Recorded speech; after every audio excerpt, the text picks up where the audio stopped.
Can y'all hear it? All right, welcome back, ladies and gentlemen. Welcome back to my YouTube channel. Welcome back to my live stream. This is welcome back to my review. This is Jacob Cast 2024. Gonna do my WWE WrestleMania review, my live stream. We're gonna talk about WrestleMania 41, Night 2. The main event just got started. John Cena versus Cody Rhodes for the WWE Championship. Now let's see how long the show gonna be. The show for 3 hours. Um, just want to say, make sure you guys hit that like button. Make sure y'all hit that like button. Leave a comment. Thank you for all the support. Let me know in the comment section. Y'all want to see more? Enjoy this video. This can go like an hour and 30 minutes, maybe 2 hours. His last singles win.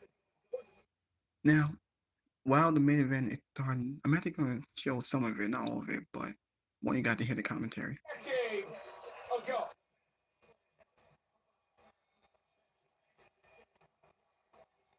And just a look of disgust and disdain on the face of Cena as he looks over this audience. His tonight's main event is brought to you by Drumstick, the official partner of WrestleMania, and America's favorite Sunday comes. There's only one ultimate snack that's chocolatey, creamy, crunchy, and crispy, and it's Drumstick, the SmackDown champion. His entrance is defensive line. Wait, we talked on the countdown show today. You give John Cena absolutely no chance to win tonight. Yeah, look, you called John Cena time and again the GOAT, the greatest of all time. That is an argument that you can make based on his history. The truth is, if you do agree that he's the GOAT, we haven't seen the GOAT version in 7 or 8 years. He's lost his last 3 matches at WrestleMania, I believe. When was the last time he actually won a single match in WWE? This man is a shadow of his former self.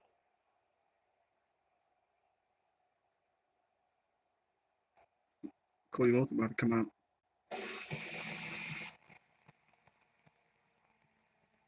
Wait, what?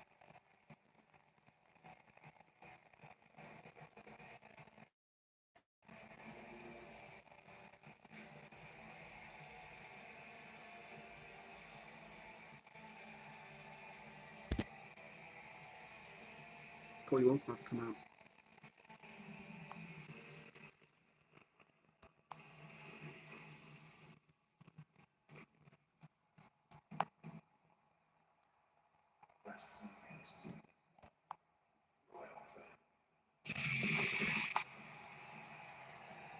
That was awesome. Cody got a nice entrance. Give me a great.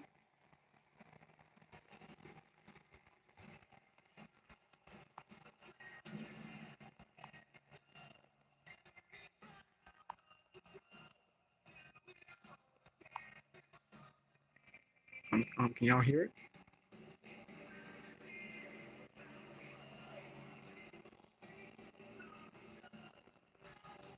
It's a very good show.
Alright, so the man said Cody was still coming out to his entrance. Well, we are gonna watch the match. I just want you guys to know we will watch the match. It might take a while.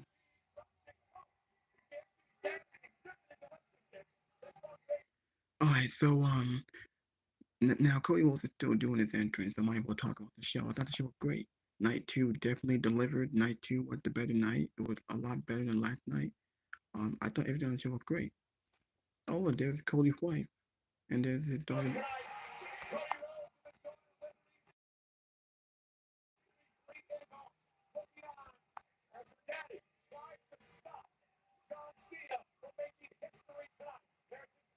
There's a family.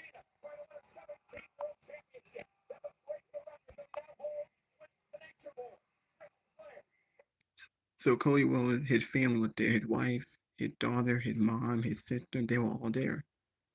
Is Cody was really going to retain and celebrate again with his family? We got that last year.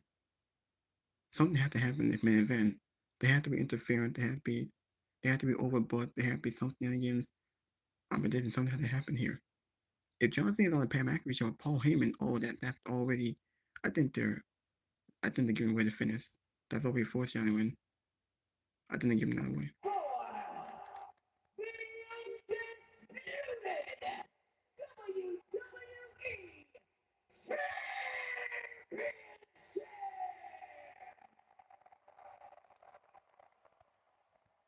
Introducing first the challenger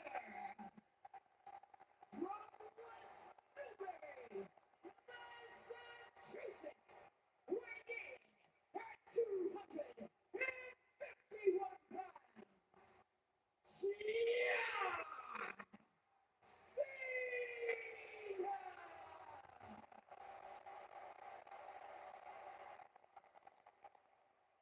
And his opponent from Atlanta, Georgia, weighing in at 222 pounds. He is the undisputed WWE Champion, the American Nightmare, Cody Rhodes. Ladies and gentlemen, I want to start my call on this matchup tonight by saying I plan to be very unbiased in this match. Everyone knows. Man, did y'all hear that? Did you hear the reaction? Cody got booed. He got heavy boos. John Cena getting heavy cheers. Cody was walking in as the most hated man. He got heavy booed. Fans don't even want Cody Rhodes to win. Fans want John Cena to win. Something had to happen in this main event. They can't give it away, match. It is a massive main event in the city that makes champions, Las Vegas, Nevada, on the Strip. Rhodes, Cena, and John Cena's final WrestleMania. Will Cena set the record? Will Cody keep the title? It happens right now.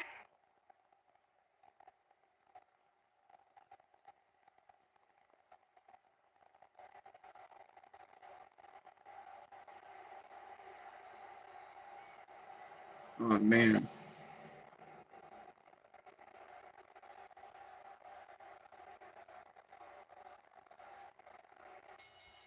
We are underway.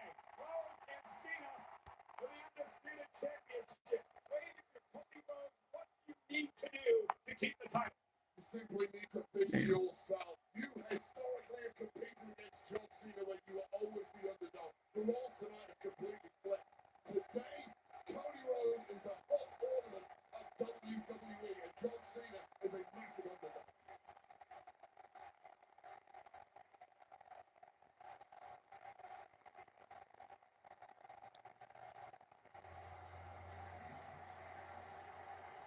I hope you guys realize.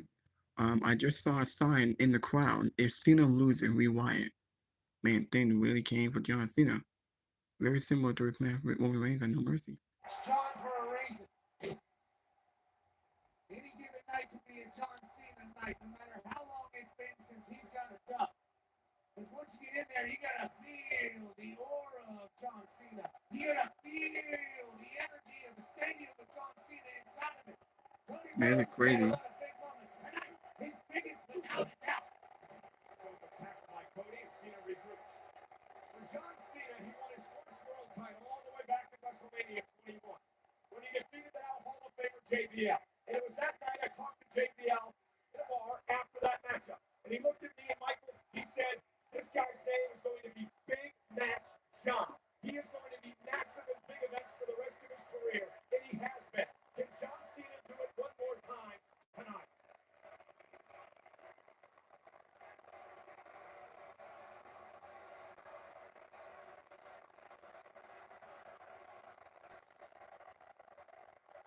Cena, a little different John Cena than what we've seen in the past. We think Cody would have a lot of film study capabilities, but we haven't met this John Cena in the ring once. Seemingly taunting the crowd, giving them nasty looks, telling them they're bums like he's been doing for the last couple months. Historically, the high-pitched voices used to cheer for John Cena, the deep voices were booing. Now, they seem to be in unison. Screw John Cena. John Cena, in his 9th world title match at WrestleMania. For Cody Rhodes, this marks his 4th straight main event at the big show. John Cena's not scared to use the ropes, to take a break, not scared to step outside, get a timeout.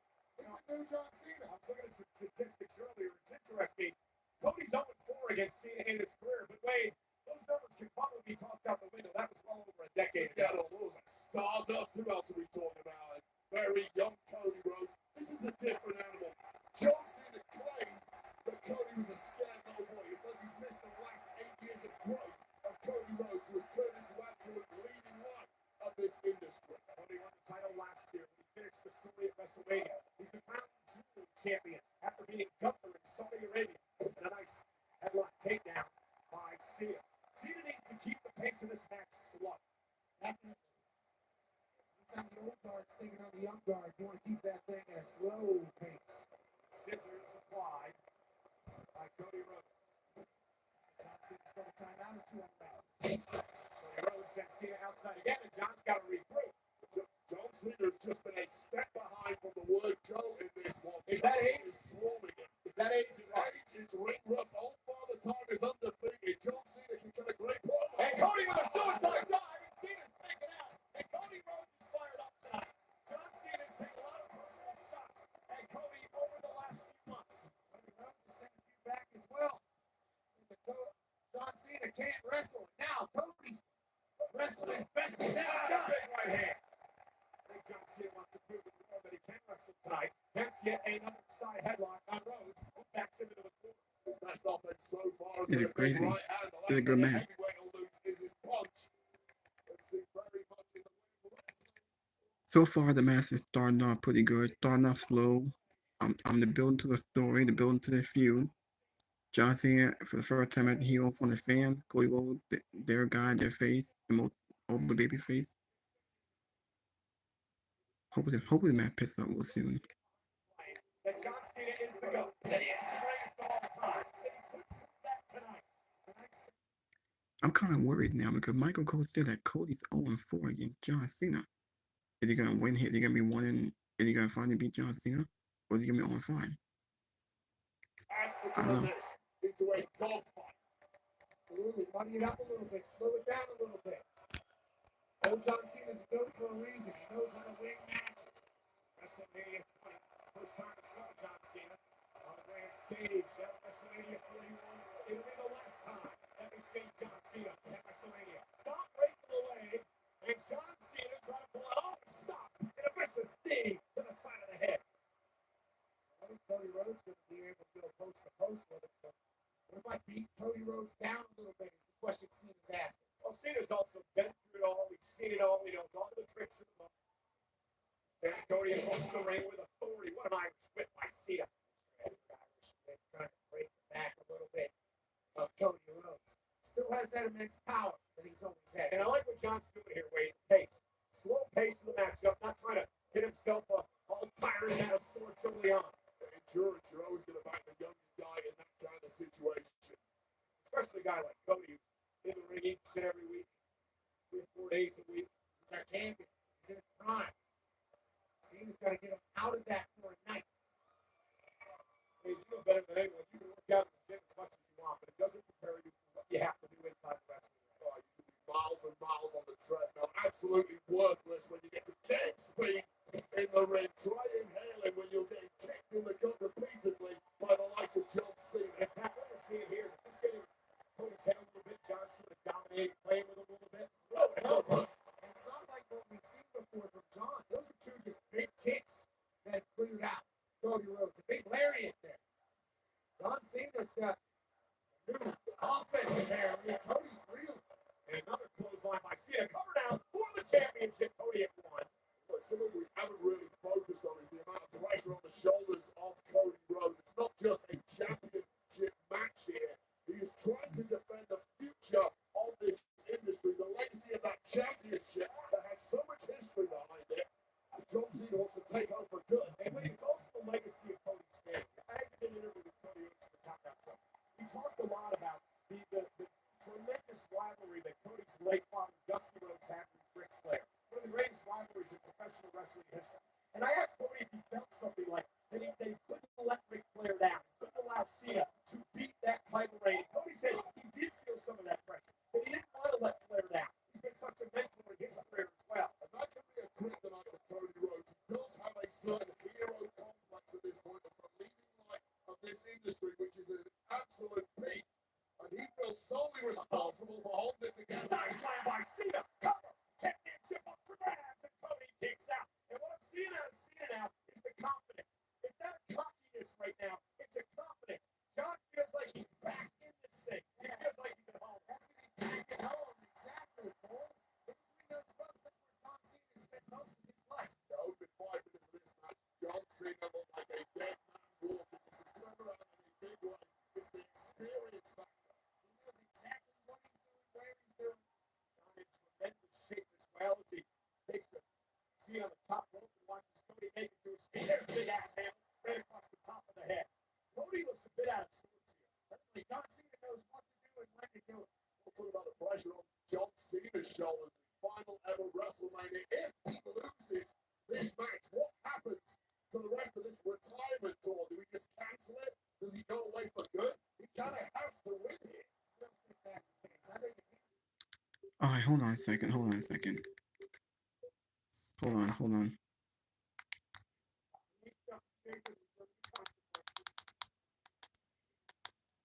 Now, before I get back to the math, I just want to hold on. Hold on a second.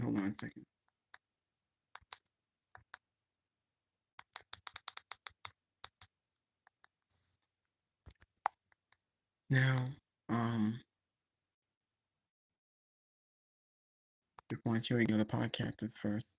Hold on.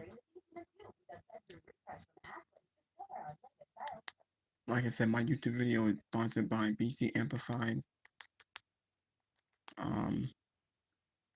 the Owen, Dylan O. Santi, Wrestle Talk, Good My Work Commentaries, and Lee Salcedo, Comment, and these are the other podcasters who are here doing their channel.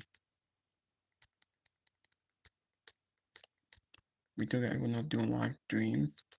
Now this is what we all got on WrestleMania. I will go through the whole show. The show was great. What can happen on this show?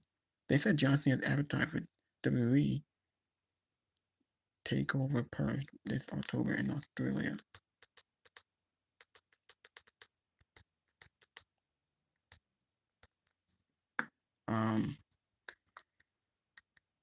We did see Stone Cold tonight, but that was it. Alright, now let's get back into the main event. I only wanted to show that for just a few seconds.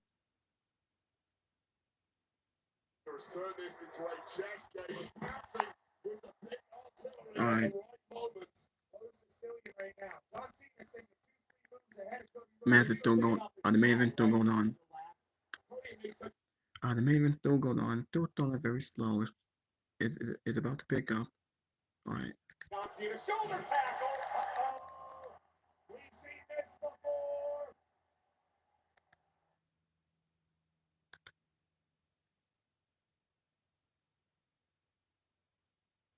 Remix of sorts. Every time there's a break in the action, John Cena just mouthing trash to Cody Rhodes. Another tackle by Cena. Is Cody Rhodes' mind moving back in time at this point too? His past the stardust of dashing Cody Rhodes when John Cena would eat him alive. That's a really good point, Wayne. I never thought about that. But the mental games that John can play with Cody. Cody, in some way, probably never thought he could ever match up to what John Cena was all about. And Cena may be proving that again tonight. Breaking the psyche of American nightmare. And this has gone horribly wrong for the champ. Look at this slow motion almost that John Cena is doing. As a matter of fact, for the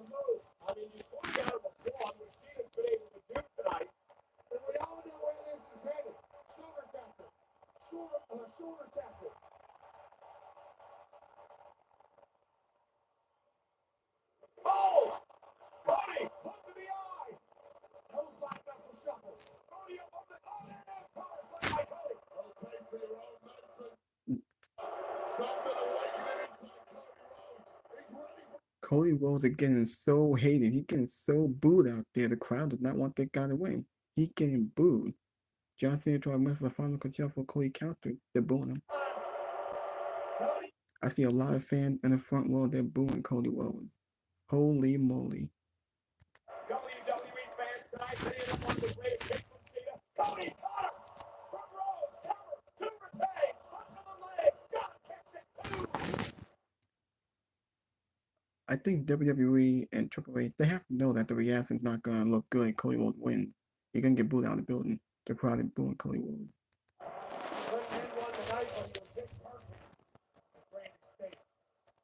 And now Cody, digging his pops, like Great American Tree. The southpaw unloading. A little fire elbow, but John Cena didn't allow to have it. Front toe hold. And Cody Rhodes creates space. Cena again. Look at the lead. Cody. Cena's gonna do it.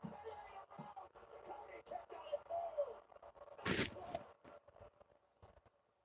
An attitude was adjusted, but a record wasn't broken.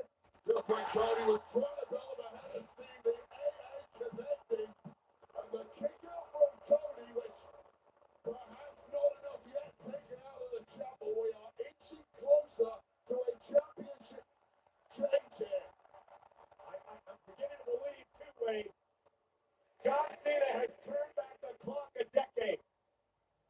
The last five-knuckle shuffle of WrestleMania, perhaps. And he's got Cody up again, looking for another AA. Cody able to slip down underneath, roll through, shoulders down. Can he get Cena? And a kick right to the face. And Cody blocks. And a right hand by Cody.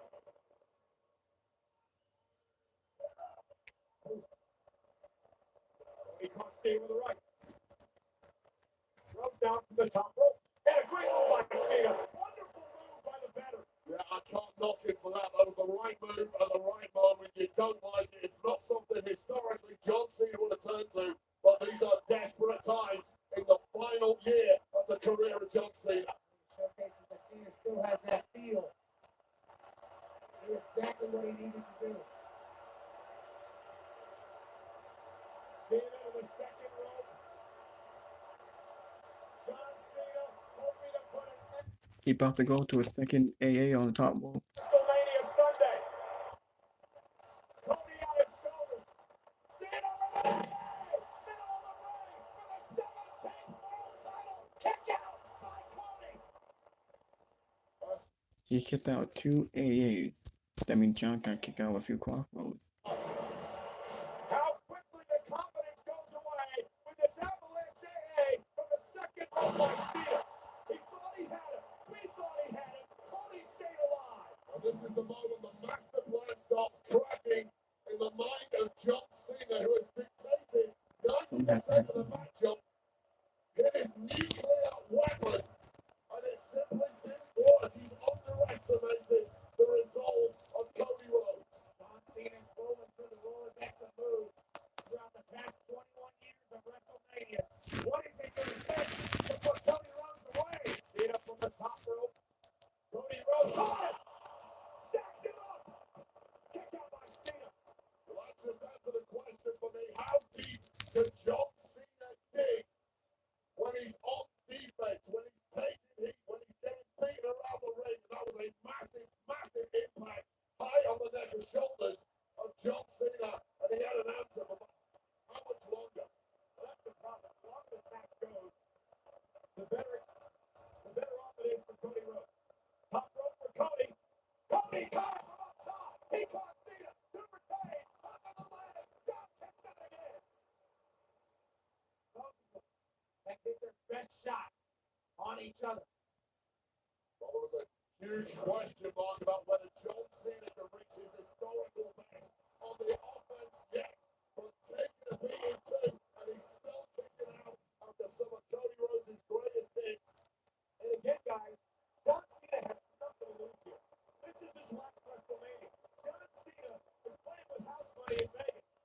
Cody Rhodes has all the pressure on his shoulders tonight. Oh, looking for crossroads. John Cena turns it around. Cena with Cody up again. Looking for another AA. A third one tonight. And now he's going to turn it around. John Cena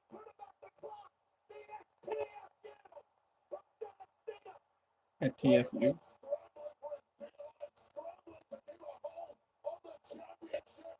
The hole that gave Cena championships. Cody Rhodes trying to drag himself to the bottom rope. Rhodes championship reign could be fading. Cena desperately trying to put him away. Lights is on. Do whatever you have to. Drives it back to the center of the ring again. Cena gonna lock it in one more time. Get the hell out of that, Cody. Cody Rhodes, can he somehow survive? Cody could be fading. This could be it for Rhodes' over 1 year reign as champion. Rhodes trying to tap him out or knock him out or pass him out in the middle of the ring. Cody trying to dig down deep, all the grit and determination, everything he worked for to finish the story last year is on the line here tonight. Can he make it to the bottom rope? Can Cody make it to the bottom rope? Cena tries to back again. No, you cannot. And Cody turns it around and referee can't back and take it. Oh, the referee taken out. Someone got to get involved here. Cody Rhodes from behind. Cross rope to Cena. The problem is there's no official. Cody has the title retained. Chad Patton is out. Sometimes you don't have to be the better man. You have to be the luckier man. Someone got to get involved here. Someone has to interfere. All of the aces inadvertently taking out the referee. Cena was a beaten man there. And Cody now trying to check on the official, get him waking up. Now he's actually looking to the back to see if we can send another official down. Meanwhile, John Cena, we never would have seen Cena do this in the past. But John Cena has exposed the steel turnbuckle here, ripping the pad off. While the ref's still out of it, John Cena says, I'll do whatever I please. And now Cody and Cena exchanging blows to a critical moment of this match. And Cody, no! Hand off the steel. And a second time off the steel. It's like a hammer to the head. And Cena now. Is that the fourth AA? Cover. Hands back in it. Cody kicks out. That's 4 AAs. Are you kidding me? Cody Rhodes has not hit a single crossbow. Don't tell me he's gonna take one crossbow. I'm gonna be pissed. I'm gonna be mad. I'm gonna win. 4 AAs he kicked out of. Well, it's suddenly Cody Rhodes has not hit a single crossbow. Like, are you kidding me? because he's up against a man chosen.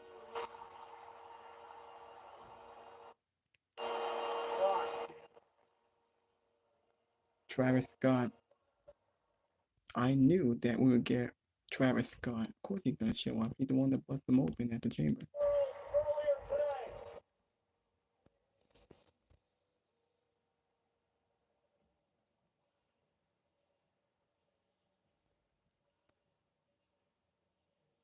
The fuck is he walking for?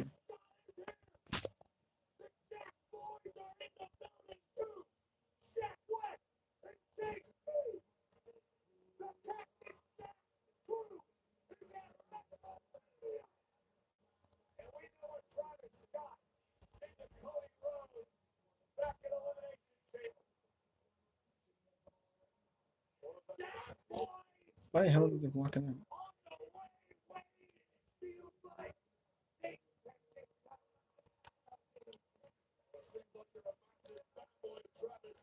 Why the hell is he just walking there? Shouldn't he just run to the ring? What the hell? They cannot they can't be the same. He gave Cody Rhodes a black eye. Busted his eardrum. You don't think he's here because The Rock told him to be here? Come on.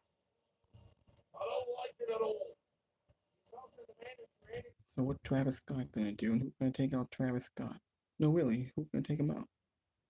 Now, don't tell me that they cannot have the same end line. Dude, that's just lame. That's gonna suck. That's boring. Down. Cody Rhodes is a beat the heat in the middle of the ring.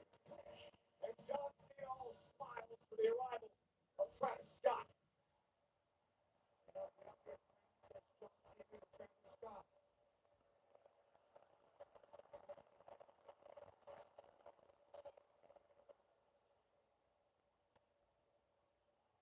Travis Scott on the apron. Calling the shots. A dangerous situation here. Cody Rhodes up fighting back. Cody now went after Scott.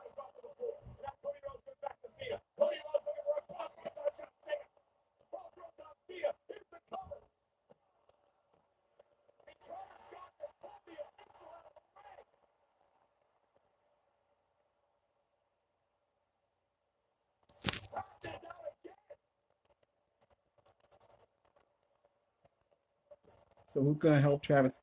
Who's gonna take him out? Couldn't make any sort of call because apparently he was knocked down, but he hit the floor. Cody's inviting Travis Scott into the ring. Okay, I guess no one's gonna take him out. The Sky made you a seat. Travis Scott is actually going to walk in the ring on Cody Rhodes. Those his teeth up, Cody. You gotta be kidding me. I gotta show y'all this.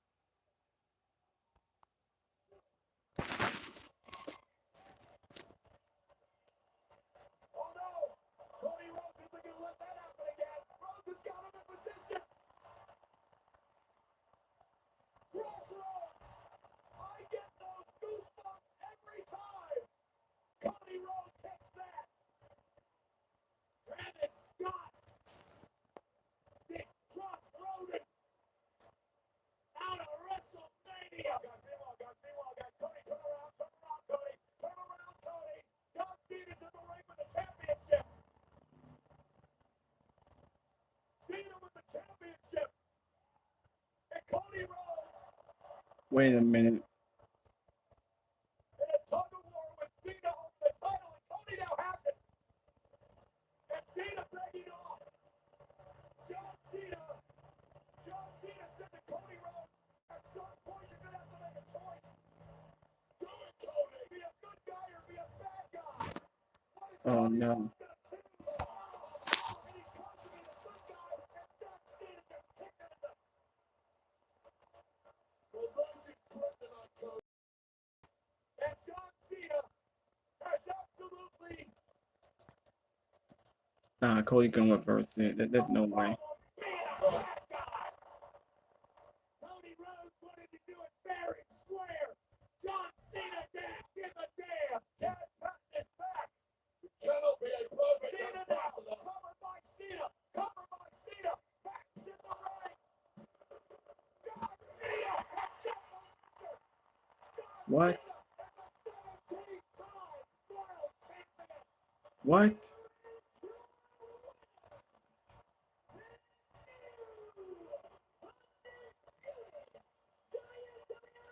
What?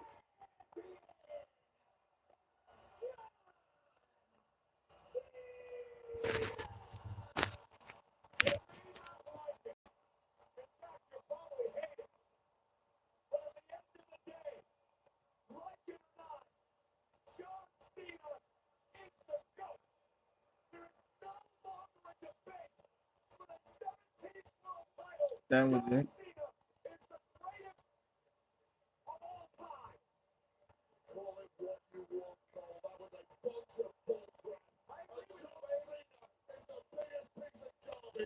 That was it. What?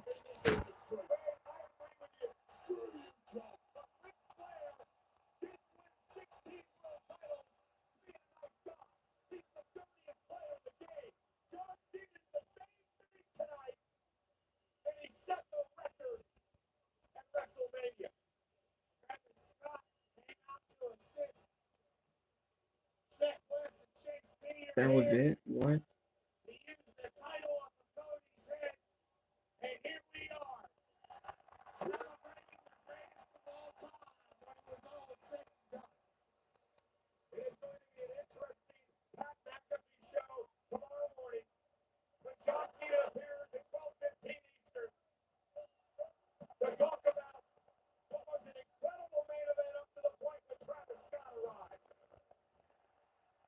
Travis Scott saved John Cena, then he went to snap Cody yet again. He found himself on the wrong end of the crossroads at WrestleMania. But That was it. That was really it. There's no way the show gonna end like that. It felt what? It felt abrupt. That was it. He just hits him with the title and pins him 1, 2, 3. Are you kidding me? So 48 didn't do it, but a title gonna do it. Are you freaking kidding me? Where's the Rock? Where's Rollins? Where's Heyman? What? I hope there's no way the show gonna end like this. You gotta be kidding me. John Cena now stands at the pinnacle of professional wrestling with a 17th World Championship at his final WrestleMania. Don't All we got with Travis Scott with The Rock. What? Disgraceful performance. 20 years of hustle, loyalty, and respect smacked back in the face of anyone who stood shoulder to shoulder with John Cena. Hey, wait. You know my feelings. I love John for many, many years. I still respect him. But tonight, John Cena has done it. John Cena has become the GOAT. Great time alongside Travis Scott. Might be an unbeatable duo. Don't forget, folks, the post show is coming up. No Testator Comedy. There's plenty to break down tonight. I want to thank everyone. The over 124,000 that showed up at Allegiant Stadium over the past couple of nights. Everyone that attended every event here in Las Vegas during WrestleMania weekend. We're not done yet. We got Monday Night Raw, the Raw after WrestleMania tomorrow night here in Vegas. Good night, everybody, from Sin City. From Wade Barrett, tremendous debut of the commentary desk at WrestleMania. To my buddy and co-partner, Pat McAfee. I'm Michael Cole. The post show is next. We'll see you tomorrow night on Monday Night Raw.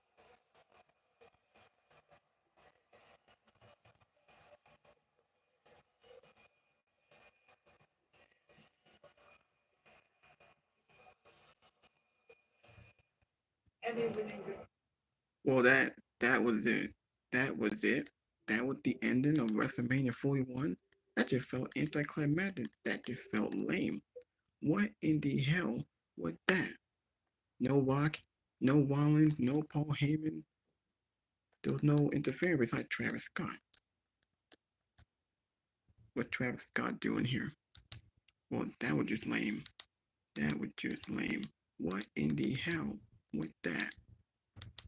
That's the best they can do? That's the end that you give us? That's how WrestleMania goes out there. Are you freaking kidding me? I thought the match was very good, but really, that was it? That was just lame.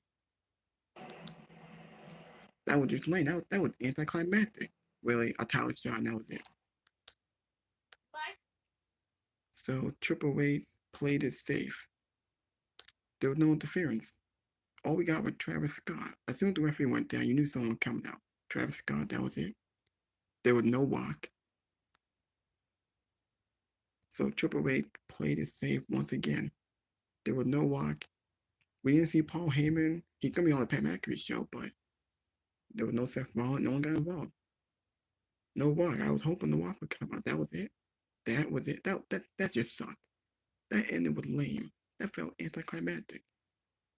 So it didn't take. So Cody Moore kicked out of 4 AAs, but all it took was Cena using the title, and that's how he wins. That was it. That just felt lame. That ending sucked. It should be more than that. I was hoping that the Rock was going to come out. Really, that's how they end WrestleMania 41. That's how John Cena makes history and wins the 17-time world champion.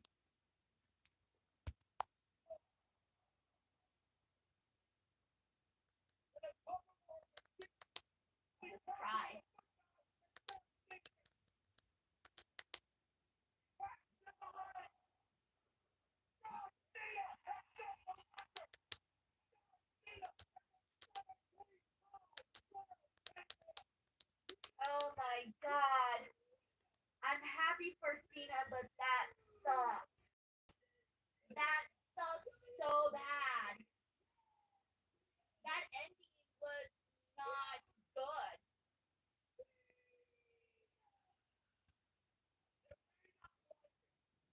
What was that? I was hoping the Cena victory was a lot cooler, you know? That's wild, guys. That's wild. That is wild. Wow.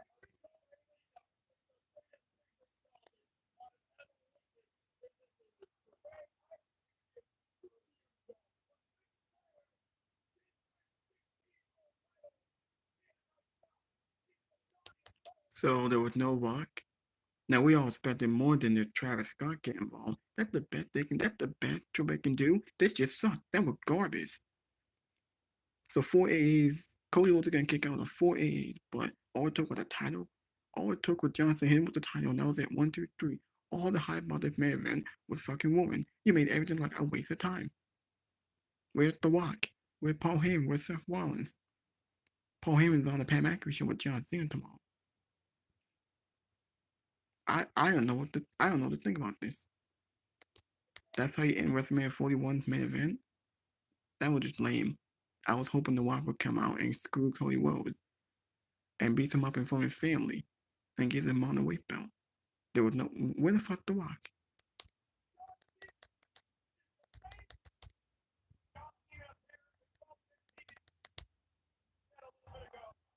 Honestly, I was expecting so much more out of the.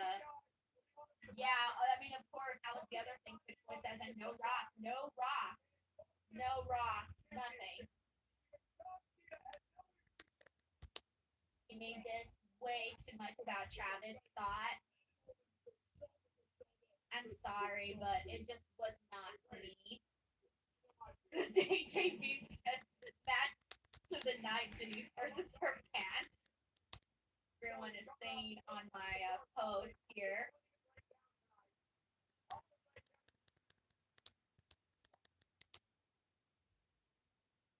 And his final moment, ready to come on here and be like, yeah, WrestleMania.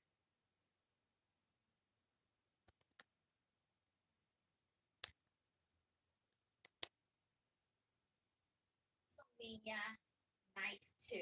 So for 41, WrestleMania 41 night. Dang guys. So look, legit, I thought that I was gonna come in here and be like, yeah, let's effing go. This show was a million. I mean, I guess I still am in a way. Never mind, scratch that. I still am. This show, WrestleMania today, was a million times better than night 1. Okay, let me say that right off the bat. Night 2 wiped night 1 out of the water. I would, if I had to go back and watch the show, I would only watch select matches, and all of the select matches would be on night 2 of WrestleMania. So yesterday I had to come on here and be like, yo, what the hell, this WrestleMania wasn't great, and I hated that, man, because I really hate talking about shows that I don't love. I hate that. It's my least favorite thing to do. I love to talk about shows that I enjoy. Her title against Bianca Belair and Rhea Ripley. All right, match of the night, hands down. Moment, I would say, moment was definitely Joe Hendry and going out there with Randy Orton and having that surprise matchup and having Randy Orton do the post and everything. Dominic Mysterio being cheered and applauded in winning the Intercontinental Championship. Those were some massive, cool moments for WrestleMania, okay? So definitely a million times better. However, with that being said, I must warn you now, John Cena versus Cody Rhodes was for me. I did not like what they did in this matchup here, and this has nothing to do with the outcome. We all went into this knowing that John Cena was going to win. That's 1,000% fine. I'm thrilled. John Cena, 17th world champion. Incredible. That's what the heel turn was for. Happy that he hit that milestone and that this happened. But the matchup and the finish of this match, I was so disillusioned, maybe. I don't know if that's the right word, but I felt like this became too hokey, too showy. I don't even have the right words for it. I really don't. The reason I did not like this main event matchup was I thought that the match itself was not really good. It was very dull in the first several minutes. And I kept thinking, okay, well, at least the last, if it's kind of, not that great at the beginning, maybe the last 5 to 10 minutes will be good, right? Because we've gotten so many matchups like that before, where it's like the first half, maybe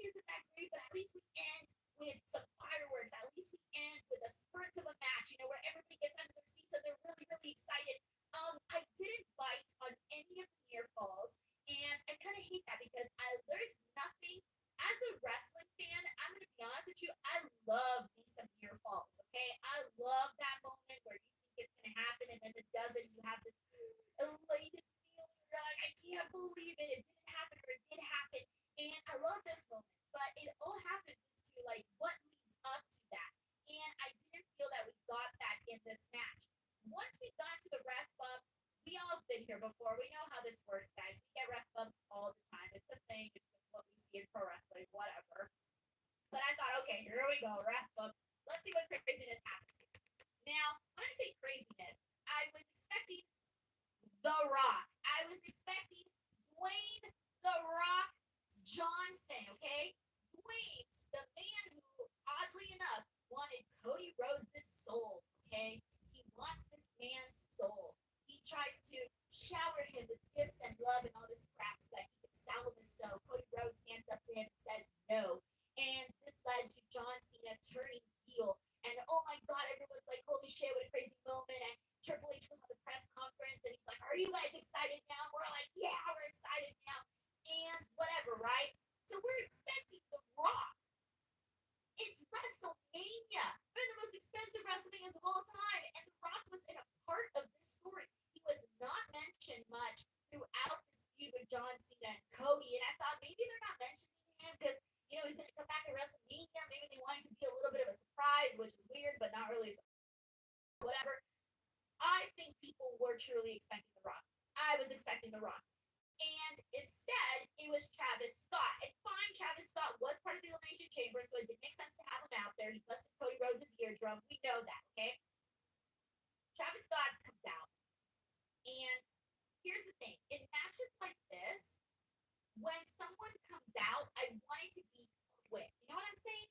They go out there, they run out there, they do the spot that they need to do, and do whatever it is they need to do in the match, and there, continue on. But this was like a full-on pause. Like we're driving the car. This wasn't just let me slow down a little bit. There's a yellow light. No, this was full-on. Stop. Turn the car off. Let's park the car for 5 minutes and sit and wait until we decide to move the car again. Because they had Travis go out there and he. This is a big giant rampway, guys. A big giant rampway, and he comes out and he takes a slow time, walking, and he takes the slowest time ever. I'm thinking, oh my gosh. Okay, first to go out there and get his momentum, right? And he did, thankfully. But so Travis goes out there and he ends up having this confrontation with Cody Rhodes. And reminder, he busted his eardrum, like legit. Shoot, busted his eardrum, all right? We're all expecting for some, you know, massive moments here, right? And already, so Travis gets in there and Cody gets to the crossroads, and that was kind of it. Throws him out. It was kind of funny when he did try to kick him out because he was kind of struggling to get him out there, but whatever. So Travis takes the crossroads, and that's it. That's as we see it. I'm thinking, cool, crossroads. Let's be real. It was a baby touch. He could have like they punched them a little bit. I don't know, roughhouse them. I'm not gonna say do all that, but make it look a little bit more mean, a little bit more nasty. This man ruptured your eardrum, bro. We should be afraid of you. Like he should be afraid. And mind you, they still even shared some words. He tried to slap him, and Cody was like, "Nah, you're not gonna slap me." I think that the beat down on Travis Scott could have been far. I did not love. So Cody Rhodes goes out there after the Travis Scott spin. He goes in there with John Cena. He's about to get the victory on John Cena, and freaking Travis Scott pulls the leg of the referee, so obviously he doesn't finish counting the 3. And then after this, the referee is taken out once again, and then John Cena ends up hitting Cody Rhodes with the championship belt, and we end up seeing John Cena, you know, defeat Cody Rhodes just like that. And I'm like, really? That's it? What? That's it? I personally just did not like the way that we got to it. I did not like the how long it took for the match to like. I wouldn't even say take off because I don't even know if it ever did. But it took too long, and then we get to the Travis Scott portion. That takes even longer, and then we just get this quick like that moments where John Cena just wins just like that. No rock, no nothing, no. There wasn't that the speed. There was no adrenaline in heading into the finish. I love when the finish feels like I'm up and I'm down and I'm excited and it feels like a rush. And you guys know what I'm talking about. You're wrestling fans. You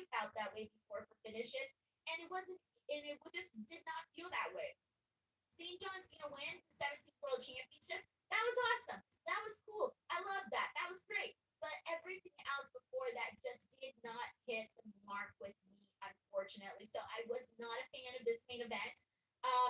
It just wasn't for me, and I did not like how much attention and how much attention was given and put on solely for Travis Scott. And I get it; he's a star. I 100% get that. But again, this was just not for me, and I did not like the ending of. I didn't like the main event, and I didn't like the ending of the main event. But I did like John Cena obviously winning. But that, fine, cool, great moment. We knew that was gonna happen. But man, I was just a little bit down on. I was a little bit down on that. But with that being said, we do have some super chats. So I'm curious to get everybody's thoughts on the show. And then also, I am also there's a lot of things I did love on the show that I can't wait to talk about because there was far more to get into here tonight than there was last night. So with that being said, let me get into some super chats. We got Enigma 316 who says Dynamite greater than WrestleMania. Actually, I had a lot of fans to watch Stand and Deliver. I'm really Manuel, thank you for joining the main event. Also, that lady TV, right? And it was funny too because once he got around the corner of the ring, his actually getting hit. Nick Khan, You know, a lot of people say, well, that just sucked. Love him or hate him, he's the new undisputed champion. Now let's see what they say in the press conference. Ahoy there! Can I be of assistance? Same thing. Or like this. So here's the press conference. They're recapping some of the matches here. He's now 16. Hogan. He beat McFlair. Triple H is in third. Orton in fourth. Hulk Hogan 12. And that was it. That main event sucked. The ending sucked, and it fell flat. And I'm like, that just wasn't believable. You mean to tell me you're gonna have Cody Rhodes kick out of 4 AAs, one of them off the top rope, but you can't kick out of a title swap? This just sucked. That was garbage. All about the hype. I was hoping The Rock was gonna come out there and screw him over, or Seth Rollins or Paul Heyman or something. That thing that you're giving us, and it was a great show. This woman is in the front row. There's Austin hitting the ramp right there. Now, he didn't. And then Priest crashed into two. World, like it is. If they weren't playing against somebody else, you'd be able to put it online.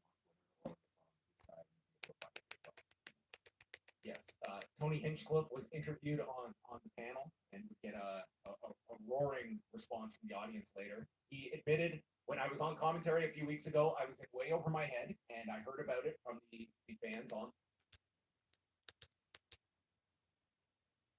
It is April 20th, 2025. Happy Easter. God bless everybody. Today was a beautiful day, and WrestleMania. And it had that. Mm-hmm. And that was something. Mm-hmm. And the whole heel Cena, like the first match of heel Cena's reign was tonight. And there was like, oh, how was that going to go down? Well, he's very slow now. Yeah. And there's something about him being very slow is kind of like, I don't know, anti-entertainment. Yeah. For the fans. So it's kind of a shot at that. Yeah, I mean, I can understand that. I'm not even saying like, oh, I liked it. No, I know. I'm saying there's something there's a bit of an attraction to a degree. I understand that, to kind of have like a purposely unentertaining. Rhea and Bianca's main event level caliber. And inserting Io in it, like I always knew, would create a great match. I was just like, okay, what kind of story are you going to tell? Because Rhea, Bianca is a dream match. Adding another element in, it's no shot at Io, but to anybody else, it's like, does it dilute? Well, we knew in the ring it wasn't going to dilute. For sure not. Because I think Io Sky is probably the most consistent in. I just try and get the reaction, see how people are reacting to this finish. A lot of people hate it, a lot of people were disappointed, felt a what? Like, really? That's it? That is how you end WrestleMania? I just could not believe what we just saw and what we just witnessed. No Paul Heyman, no Seth, no Rock. Where the hell is The Rock? The Rock was like an afterthought in the build-up. This shit sucked. Is that really how they end I WrestleMania? liked it. I liked it.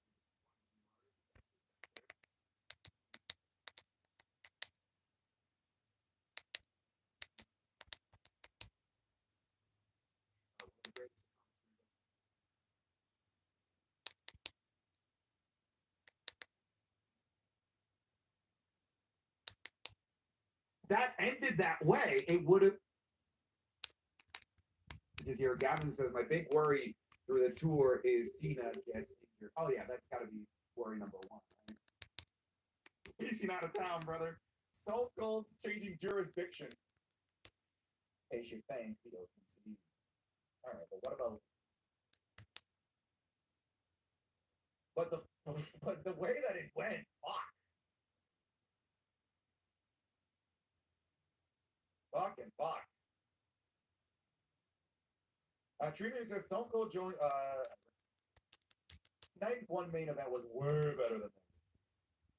Foreskin. Nope, his name's not Foreskin. It's Forrest for the Prime. We got oh shit, a bunch of the Twitch. Now, before I go my rant again, I just want to go through all this.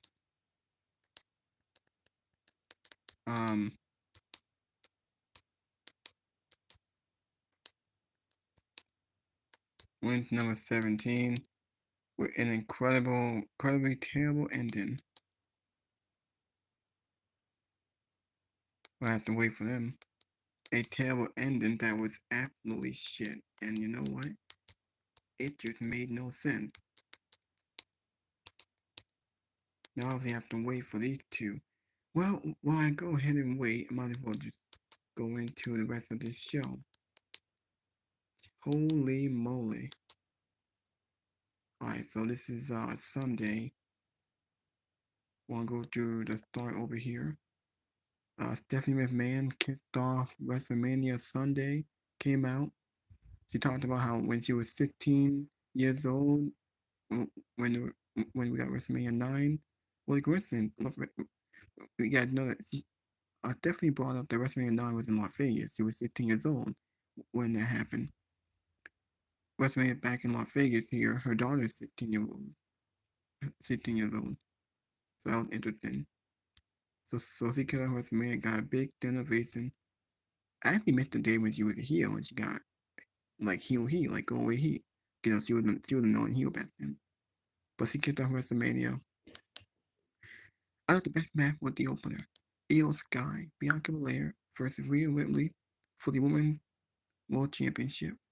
This was the match of the night, in my opinion. Best match. The match was great. It was phenomenal. Night one, I think that night two was better than night one. Just the end of the main event was terrible. But we had a fantastic opener. I actually like this opener than night one opener. It was a very good match. The crowd was invested. They chanted, "This is awesome." Crowd loved it. All these women are great. Io Sky with Tane. I got my redemption. So Bianca lost. You have to pin Bianca. Bianca went for the KOD. Io Sky hit the moonsault off the top rope, pinned Bianca Belair to win the match and retain her title. Io Sky proved that she's not an afterthought because, you know, most of the bill was really between Bianca and Rhea, and they totally forgot about Io Sky. Io Sky's not an afterthought. She's a draw. She retained. She's gonna keep her momentum. It was a great match, a great ending, surprise finish that she pinned Bianca. It was a great match. The crowd loved it. Drew McIntyre had a great entrance, Basic Doom, the Dark Ages, and Fire. Drew McIntyre and Damian Priest was a great match. People should really stop sleeping on Damian and Drew. It was a great match. It was labeled Sin City 3 fight. It was a great match. I'm glad that they fought outside. They used some weapons. The ending was very creative by having Drew hit the Claymore while Damian's head was on the chair. He actually put Damian into two tables. It was a great match. The feud was very good. The promo, the brawl. McIntyre finally beat Damian Priest. McIntyre was like 0-5 with Damian on pay-per-views. WrestleMania, Clash in the Castle, Money in the Bank, and then the Royal Rumble, and then the Chamber. So McIntyre had to get a win. He beat Priest in the feud. We'll see what McIntyre goes after. Um, yeah. So McIntyre won. That was a great match. And the other match was the Fatal 4-Way with Dominic Mysterio, Finn Balor, Penta, Braun Breaker for the Intercontinental Championship. The Fatal 4-Way was another great match. Three great matches to start the show. WrestleMania is off to a great start. Night one is already way better than night two is already way better than night one. My favorite highlight was this spear right here. Braun Breaker delivers a otherworldly spear to Carlito. Um, yeah. So and that was it. It was a great match. I love this highlight here. That was a big shot. Dominic Mysterio win the Intercontinental Champion. He celebrates. He wins his first IC title. Dominic had turned babyface. I think he has to turn babyface. He got big ovations tonight. The crowd cheered for Dominic. I mean, what a coincidence how in a couple of years the guy was more hated. The guy got a lot of heat. The guy was booed. Crowd would let him talk. Crowd used to chant down, you suck. He was over. Based on the storyline, a lot of people thought it's gonna be Balor or Dominic. Dominic, I think he's gonna turn babyface. I think Finn Balor gonna turn heel because Dominic, he stole the win from Finn Balor. He pinned Finn Balor. Jeffrey thought Balor was gonna win. Dominic took the pin. He hit the false brass, pinned Balor. Now Penta wasn't pinned, and Braun Breaker wasn't pinned, so it protected them, keep them strong. Braun Breaker might be moving up to the world title scene. Penta, we could see him and Dominic if they want to do that. But Dominic, it was a great moment. Dominic had definitely turned babyface. We had the triple threat. We had the three fight and the Fatal 4-Way. A great match. Crowd pop big for Dominic. Dominic was mega over tonight. I think he turned babyface. I think he had to. I think Balor gonna turn him. We'll see what happens with the Judgment Day. If it's over for the Judgment Day or something gonna happen. Then we got Randy Orton versus Joe Hendry. So Randy Orton came out. Randy Orton's open challenge. So we got Randy Orton and Joe Hendry. Joe Hendry got a big reaction. I'm glad it wasn't Solo. It wasn't Nick Aldis. It wasn't Rusev. It wasn't Elder Black. It was Joe Hendry, the TNA World Champion. Joe Hendry answered Randy Orton's open challenge. He came out, big reaction. He got a massive pop. He's mega over. I think this is all for. It's actually great for TNA and great for Joe Hendry. He made his Rumble debut. He made his WrestleMania debut. Even though I think the match was like 7 minutes, very short. Randy and Joe Hendry were very good. It was a very good match. Randy Orton got the victory. He hit the RKO out of nowhere and pinned Joe Hendry. Then he shook his hand and put him over and did a taunt. After that, he delivered a post-match RKO to Joe Hendry. It was all very good. We got AJ Styles and Logan Paul. It was a very good match. A weird ending with Karrion Kross getting involved, trying to help AJ Styles, but it didn't want his help. Logan Paul won clean because Kross didn't do anything. There was a clean win. He beat AJ Styles clean. This time he didn't use the brass knuckles. Logan Paul AJ Styles was very good. It was decent. Logan Paul got the victory. We'll see what Logan Paul does. I think often he's on Raw. I think we will get Logan Paul goes after the world title against Jey Uso. The tag team match with Liv Morgan and Raquel Rodriguez defending the women's tag team title. This match was the death slide with the bathroom break. Now Becky Lynch, she's back. She made a shocking return after 1 year. You knew she was winning. Now Bayley got taken out. we'll know who. I think it was Roxanne Perez, so her and Roxanne can continue their feud. Becky came out teaming up with Lyra. Her and Lyra are great friends. They have history from NXT. Her and Liv have a history. You knew that Liv and Raquel were dropping the titles. Becky and Lyra obviously won. They won the titles. Stone Cold Steve Austin made a return. I thought he would get involved in the main event. We might have a face-to-face with The Rock, but that didn't happen. He came out to announce the attendance record. It was alright. Thought it was kind of lame. Like, why send him out there? Last night we had Shawn Michaels. This time we had Stone Cold. There's John Cena made his final WrestleMania entrance. The main event sucked. The ending sucked. It fell flat and it did not make any sense. Don't know why the hell did that even happen.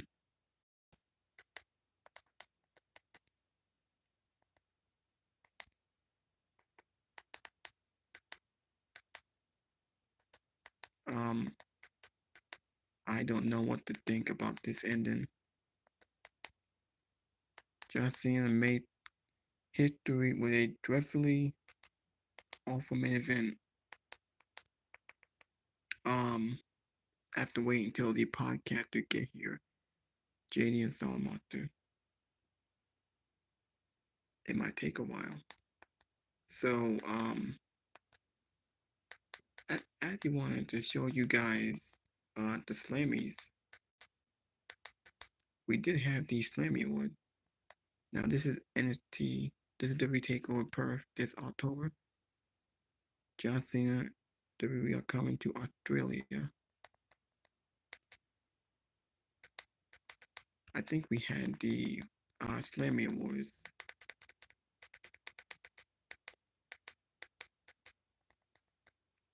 Liv Morgan can't contain her excitement over Dirty Dom.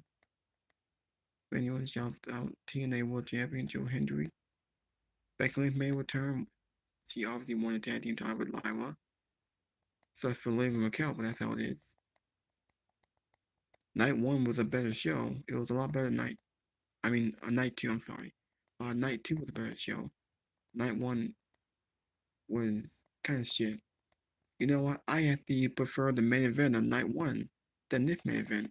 It was an underwhelming match that was very lackluster, very boring. It was actually pretty boring. And a shit ending that felt flat and anticlimactic. Oh, here's the Slammy Awards. These are the Slammy Awards, the Fan Choice Awards. That was earlier today at 1 o'clock in the afternoon. Cody Rhodes hit Travis Scott with a crossroads. This is all we got on WrestleMania.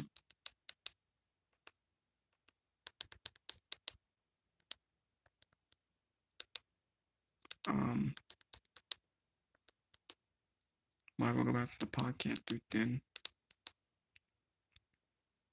I'm Christy Nome, the United States Secretary of Homeland Security. Thank you, President. He could not be taken down.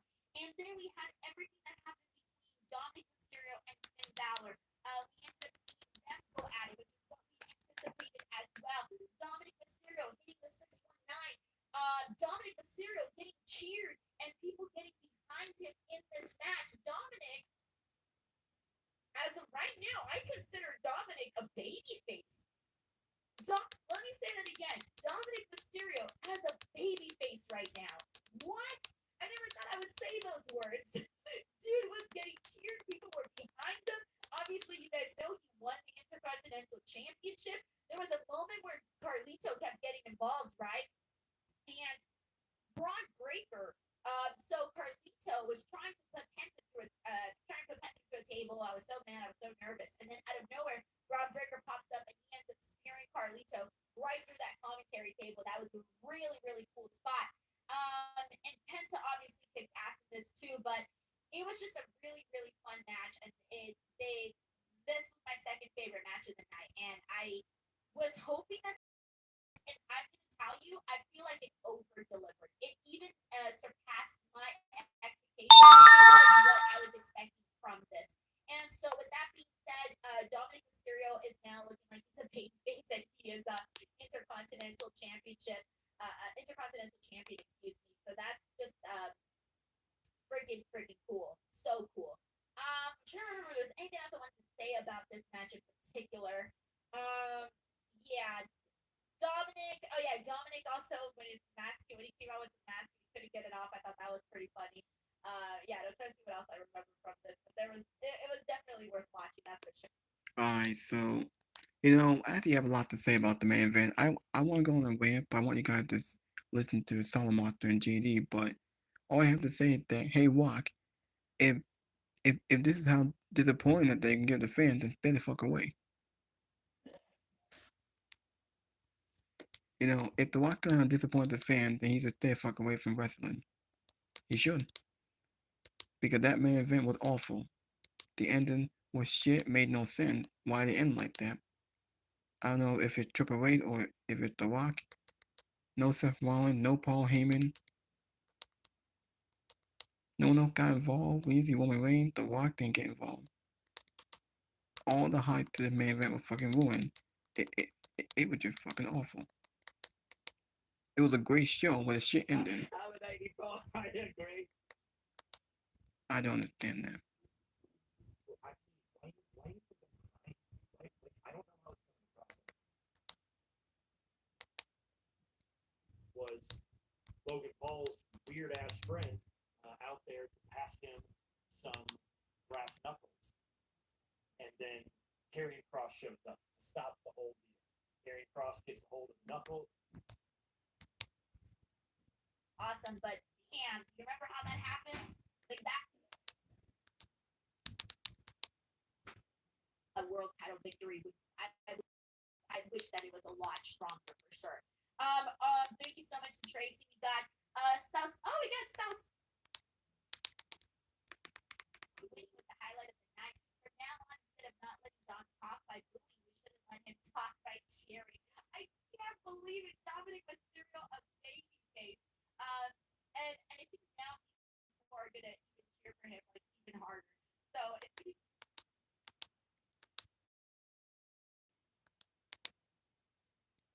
well, friend.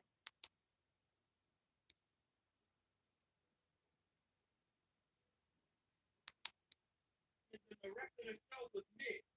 That means the show was ass after the first 3 matches. Yeah, like a lot of people Jason's interview was saying that night 2 was better than night 1. Well, besides that one dork that said night 1 was better. Yeah, that was kind of one.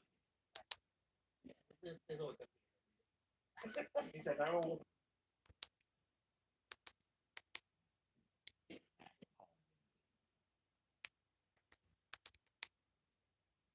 We want like 2010 AJ Styles. Outside the box, convey that intensity, which this one never got. With crashed mind and crushed balls, what was Heyman doing after the low blow? His walk after WrestleMania was more emotional than Cody. Yeah. Yeah, it was. Yeah. Miggy Sato dropped. I think it's awesome. And they seem to not give a shit about the Bianca streak at this point. Yeah. They referenced in, I think, her intro or her entrance that she's 4-1. I know she mentioned in her little thing in her.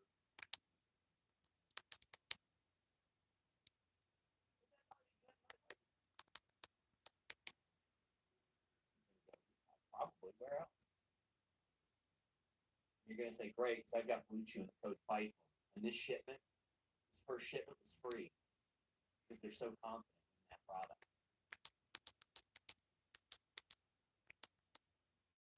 Now we get to see the other podcasters. We got Just Alice here.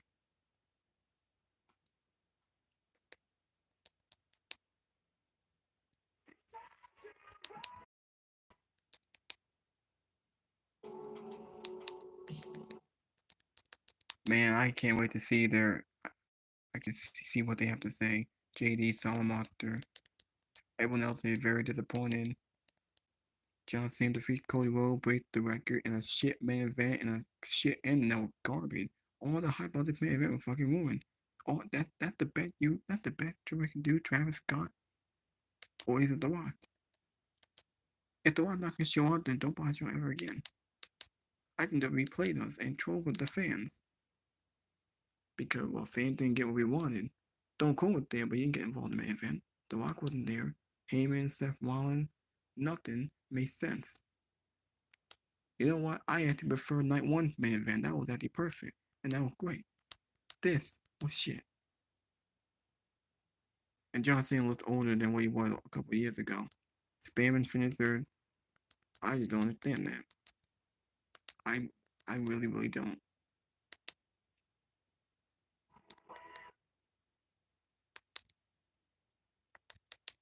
We still got the press conference. I just want to see that for a minute.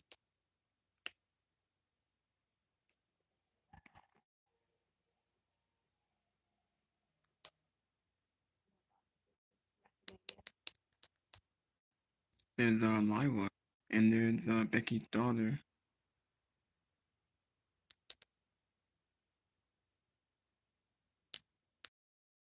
There with her daughter. Hold on.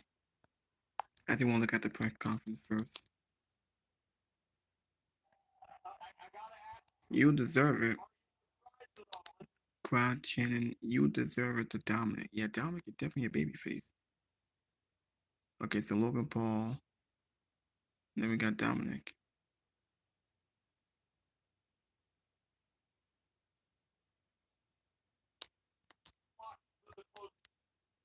Man, the crowd loved Dominic.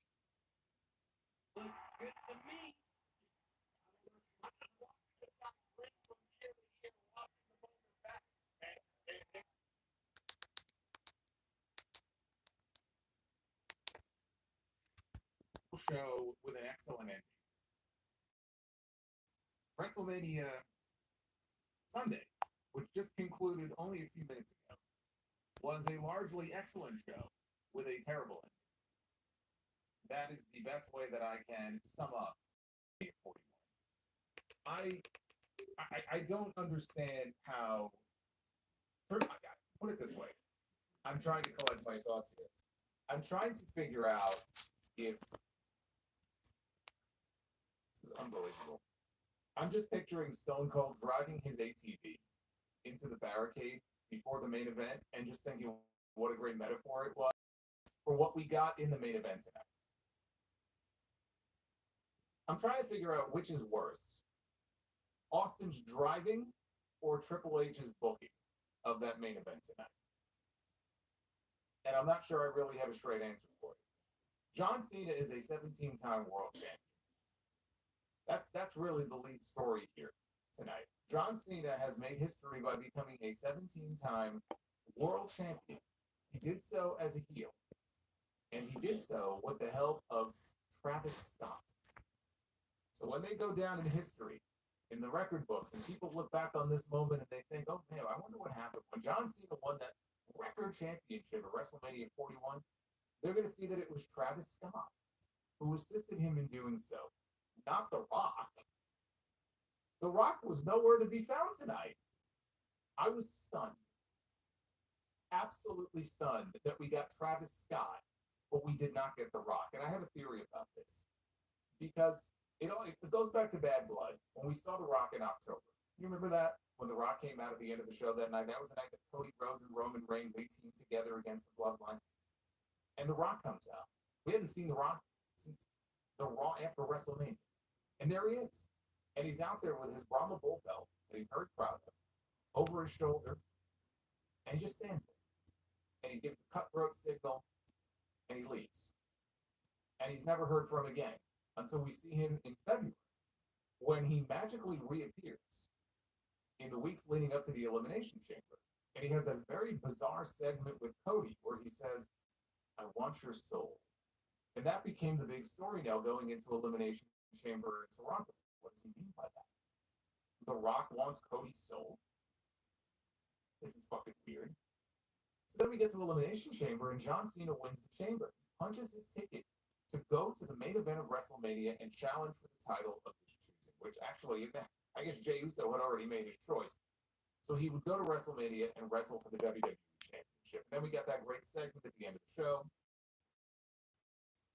The Rock Travis Scott is in the ring, and Cena, he nutshots Cody, and we have the trio of them. As the show goes off the air, they do like the Hollywood heels. We have The Rock, we have John Cena, and we have Travis Scott.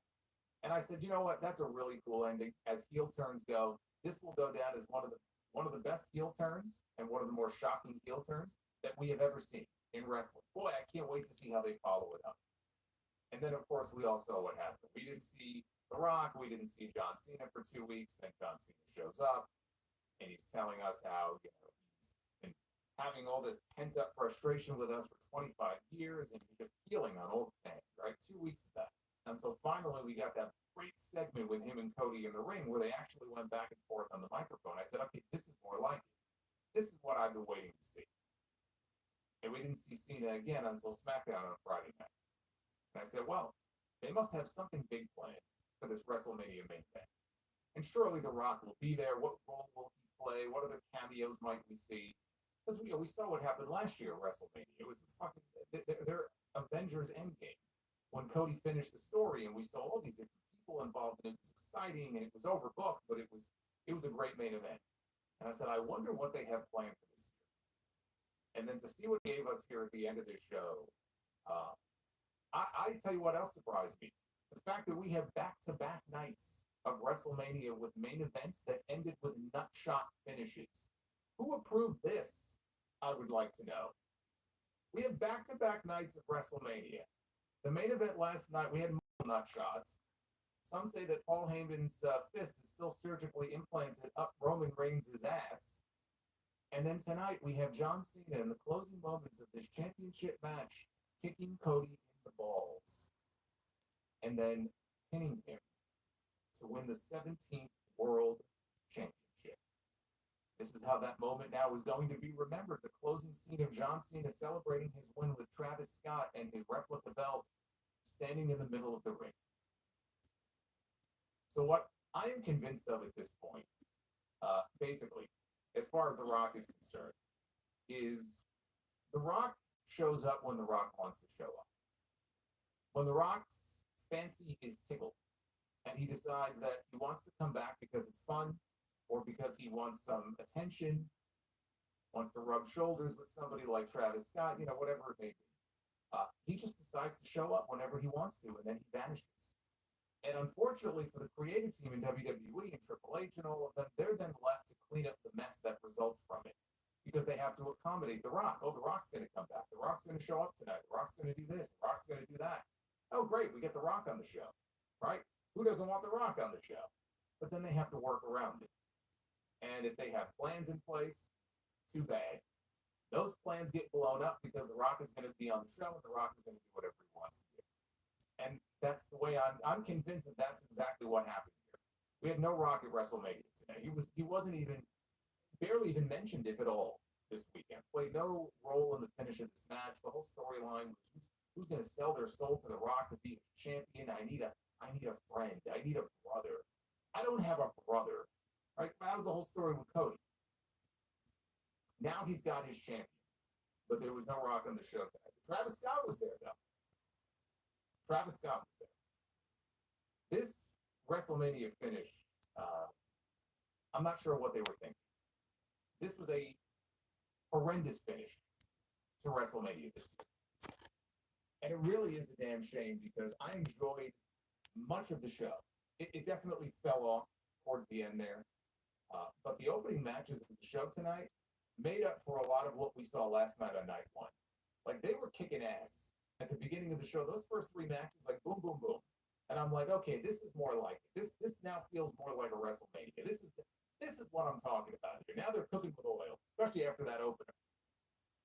And then it kind of steadily went down from there. John Cena got in the ring tonight and had his first singles match at a WrestleMania. And the last time we saw him in a singles match at WrestleMania was against Austin Theory. That was a couple of years ago. And that match was fucking terrible.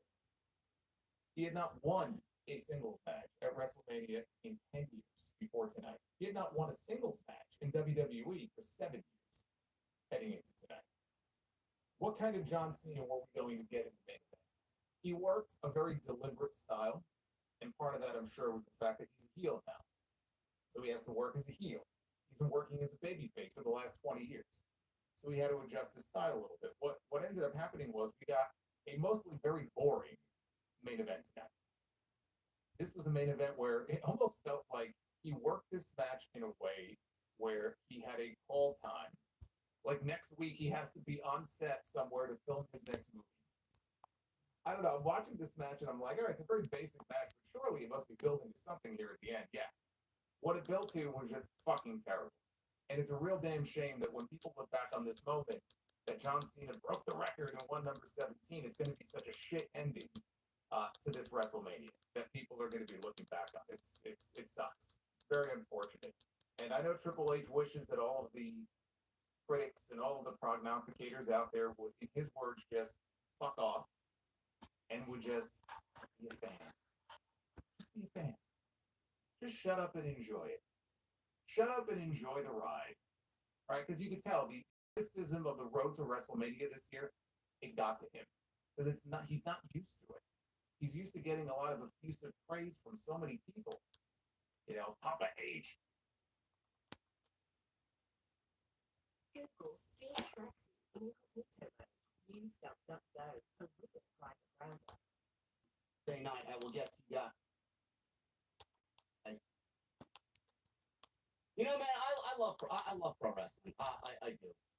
You know, when it's good, it is one of the best forms, one of the greatest forms of entertainment that there possibly is anywhere. I was incredibly disappointed by night one. Incredibly disappointed. It did not feel like a WrestleMania to me.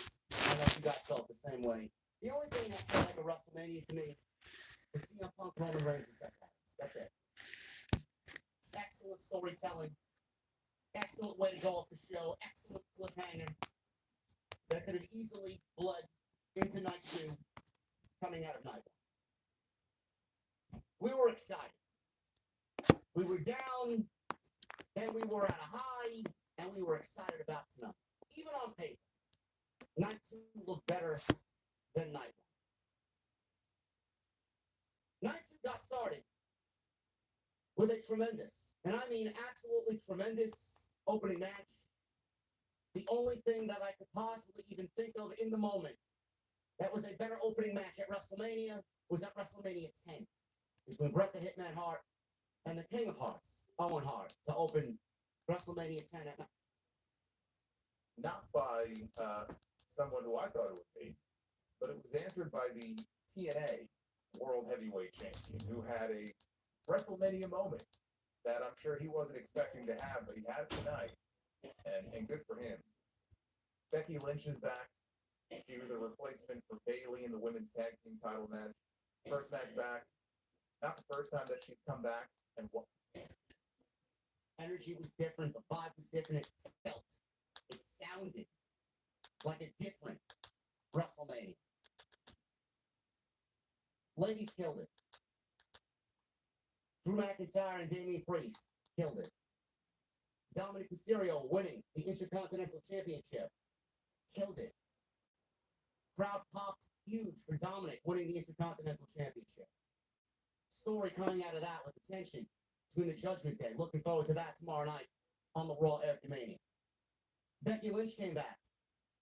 She teamed with Lyra Valkyria, won the tag team championships. And even that was a great moment. Great reaction for Becky Lynch coming back. Randy Orton and his open challenge was answered by TNA World Heavyweight Champion Joe Hendry. WrestleMania moment, no matter how you look at it. No matter how you look at it, it was a WrestleMania moment. AJ Styles and Logan Paul, they delivered. Energy was not as much as the rest of the show, but they delivered. The sounds, the vibrance, the aura, the entrances tonight, everything just worked.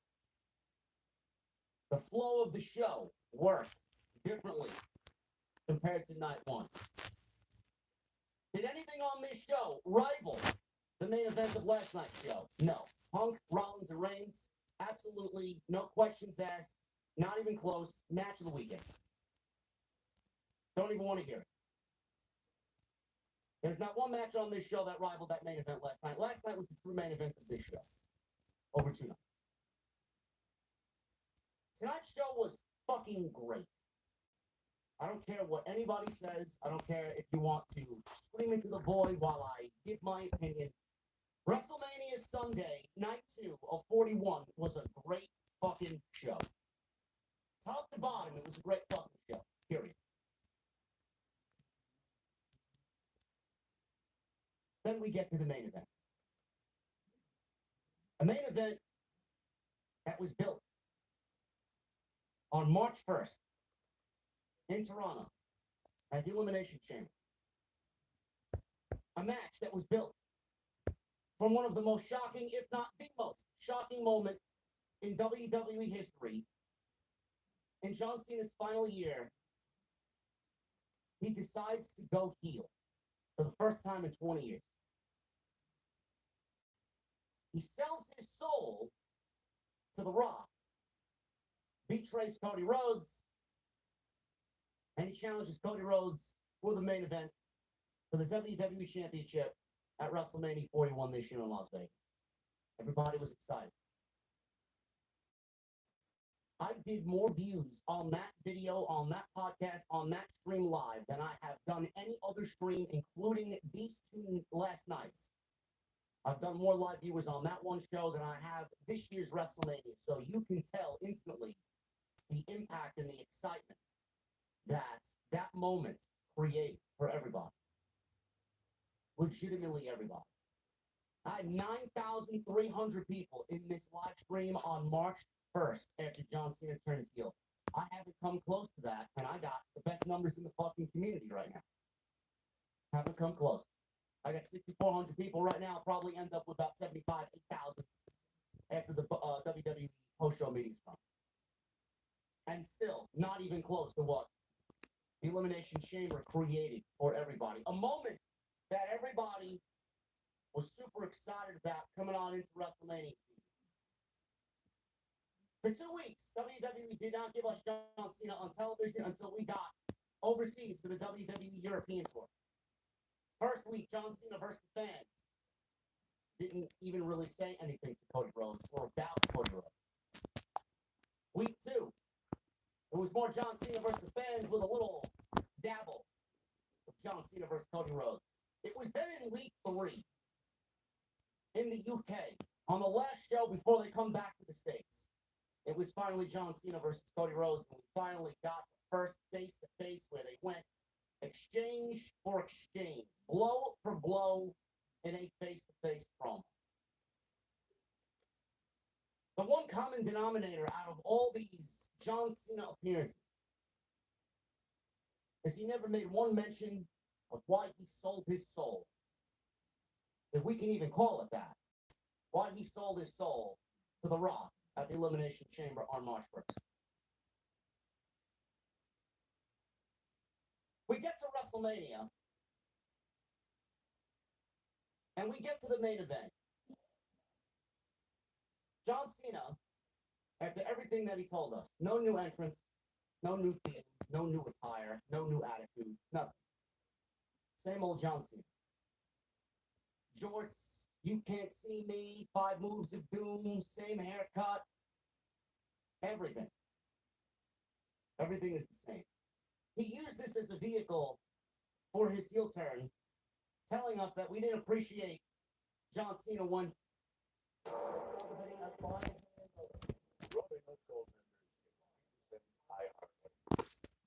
told John Cena that you vehemently disrespected for 20 years. I don't give a fuck about anything. That's the whole John Cena character. He doesn't care. He comes out tonight. You would think he would at least get a WrestleMania presence, a WrestleMania entrance on the level of a main event in his final year. Nothing. Guy came out as vanilla as anything I've ever seen. No fireworks, no pomp, no excitement, just John Cena.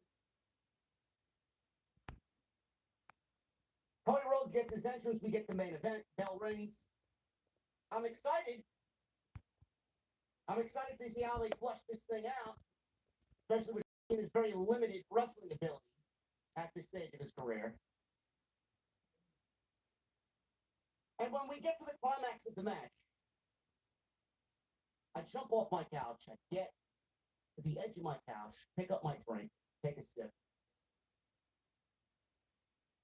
Referee goes down.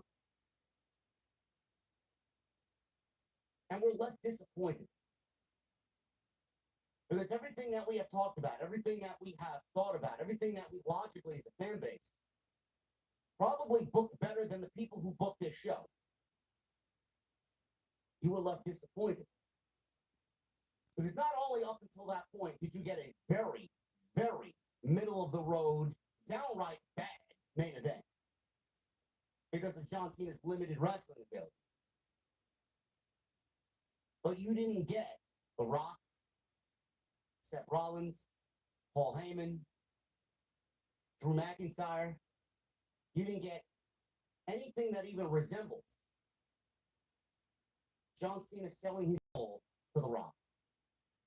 You got John Cena and Travis Scott. By the end of this thing, John Cena won number 17. And John Cena won number 17 because of Travis fucking Scott. A musician, an artist, who I am being completely honest with you, I have not heard one of his fucking songs. I don't even know what he does. Nor do I care. Yet he's out there holding a replica hardcore championship. And he's out. Travis Scott is out there. That's funny. We didn't ask Travis Scott to be out there. We all asked as a community for Travis Scott to get a receipt after what he did to Cody Rhodes at the Elimination Chamber, basically busting his eardrum and giving him a black eye. But we didn't want Travis Scott out there actually helping John Cena, the only one helping John Cena, win number 17 in his final year as a professional wrestler at his last WrestleMania. This message goes out to The Rock. I'm nothing here. I'm not. Rock is never going to hear this. I don't even think they care. I've been doing this shit for way too long, bro. I've been doing this for way too long. I know what's good. I know what's bad. Triple H's comments about, I wish people would just be fans and fuck the criticism. That doesn't really bother me because I'm going to continue doing what I do anyway. I laugh at it more so than I take offense to it. But looking back at his comments with Peter Rosenberg this week, and that we get what we get in the main event of WrestleMania 41 on night 2, how could he even look at himself after saying that bullshit live in front of the world to digest? How could you sit there and look at this ending and expect no one to be upset about it? Before I even say what I'm going to say, I know there are a few people that are probably thinking, well, John Cena wants to ruin pro wrestling. This just goes with what he already told you. Why are you complaining about it? No, it doesn't work that way. John Cena can ruin pro wrestling for everybody by being a heel.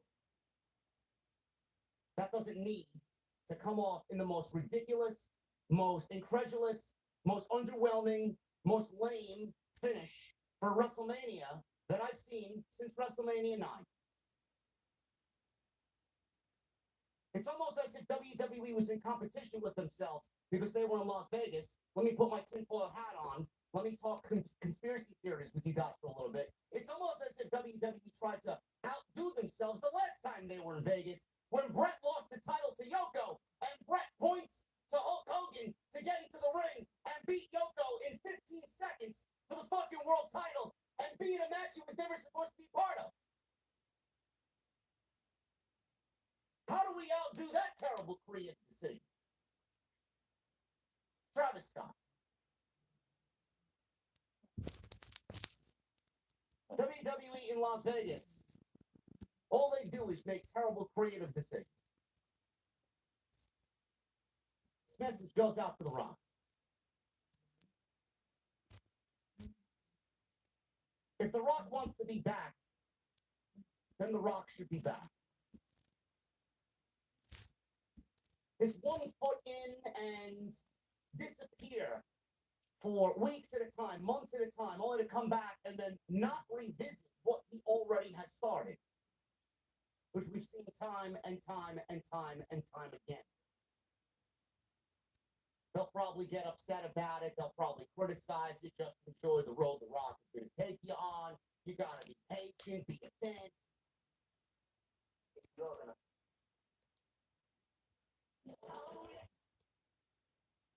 They don't. Go to a restaurant and order something off the fuck. WrestleMania history. This match right here could have main evented either night. This could have main evented night. Or this could have main evented tonight. I'll tell you what, had they ended the show with this show would have been better off for it. I know why they didn't. I'm just saying though, had you closed the show with this would have been quite the way to end WrestleMania. Fuck you. Menu and then have the fucking waitress come out or the waiter come out and bring you something completely different than what you ordered, and then you complain about it. The head chef comes out and tells you, "Sorry, guy, go fuck yourself. That's all I had in the kitchen. I didn't tell you that we were out of what you ordered. I made you something on my own, but I didn't want this. Fuck you."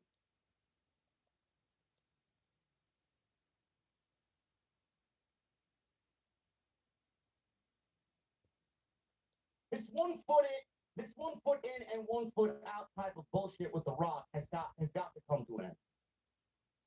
You're either in or you're out. I'm sorry. This haphazard, I may be there, I may not be there. It is actively killing the creative process. And it's actively killing the fans' hope. It's actively destroying the fans' viewing experience, because if this is the best that you got, and this is what you came up with for the fucking main event of WrestleMania, I don't know how anybody's sitting here pleased with the ending of this show. I don't.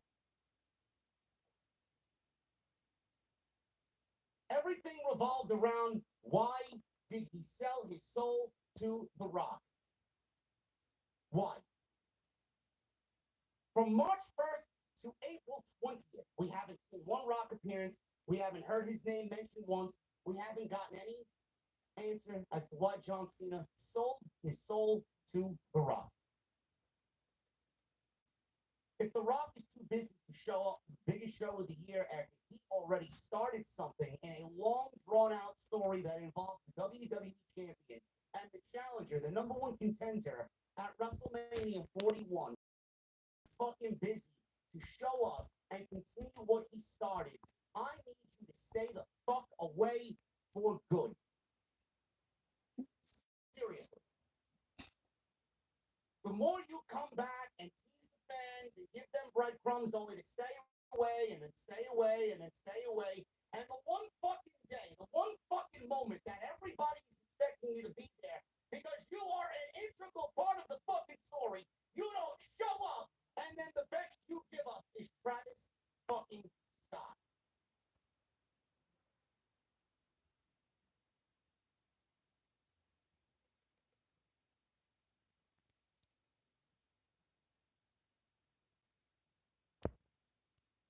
I know a lot of people are looking at me to blame Triple H, and I will blame Triple H.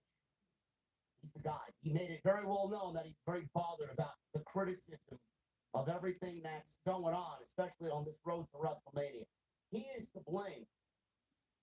He is to blame for everything that you see that you don't like, or everything that you see that doesn't make sense. He's not escaping this scot-free.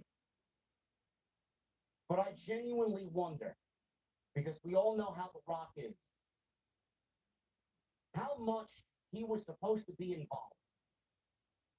If he said he was going to be there only to not show up, and then this was the only thing that they could do because of the back and forth, the 1 foot in and the 1 foot out, indecision about where he needs to be, where he wants to be, I wonder how much of it has to do with The Rock supposed to being there and then not being there. There's no fucking way anybody in this company, there is no, I refuse to believe that this is the best that they got. I refuse to believe that this is the fucking decision that they made coming out of last night's show. This is what we're gonna do. This is the ending of the show. This is what we're gonna do for John Cena winning number 17. I refuse to fucking believe the fact that Travis Scott is the best fucking idea he got for this show to go off the air and John Cena winning number 17. You cannot be that fucking terrible at your job. You can't. You cannot be that fucking terrible at your job. And then you'll go on the post show and you'll go interview with someone like Peter Rosenberg, or you'll give a quote to somebody, fucking criticizing the fans to them, criticizing your product and your creative, and then you want to know why.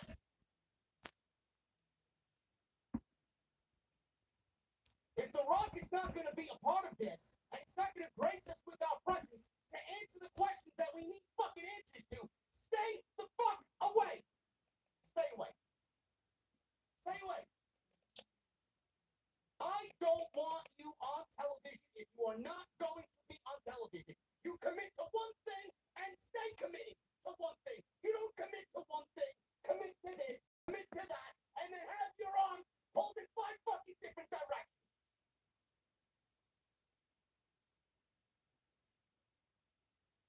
You actively involve yourself in the creative process, and you can't be bothered to fucking give us the payoff.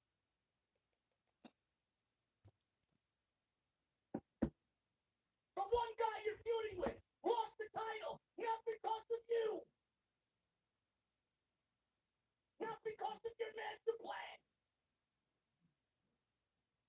John Cena won number 17 from a fucking rapper who's as big as the fucking bench pole in my room.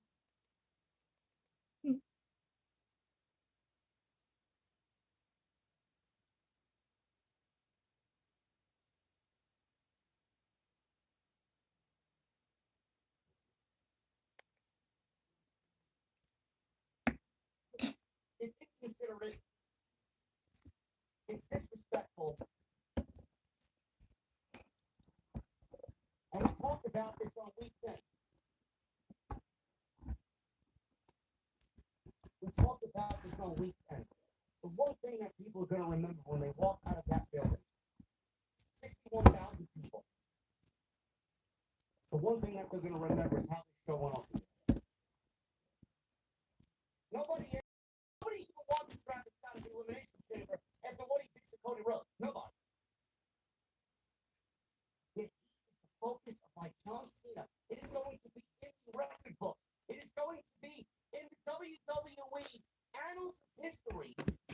John Cena won number 17, not because of The Rock, who he sold his soul to, or this new mega Hollywood super group that was formed to help John Cena lead WWE in his new evil empire in his final year. No, WWE gave John Cena number 17 because of his system, Travis fucking Scott.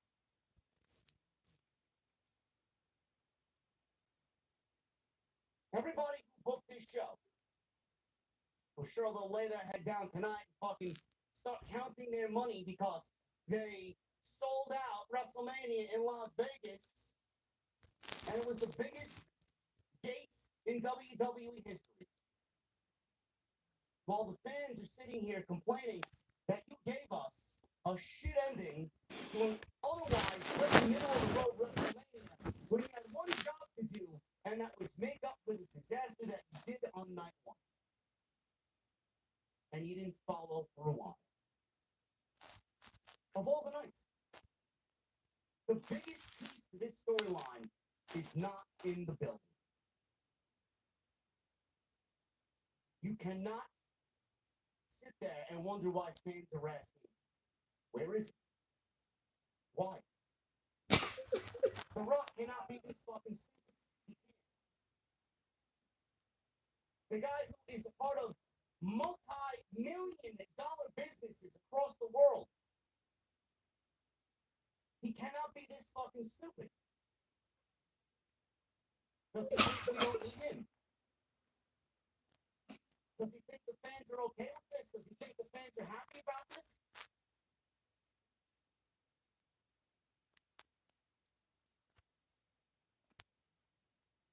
I don't really understand. understand this. It's very.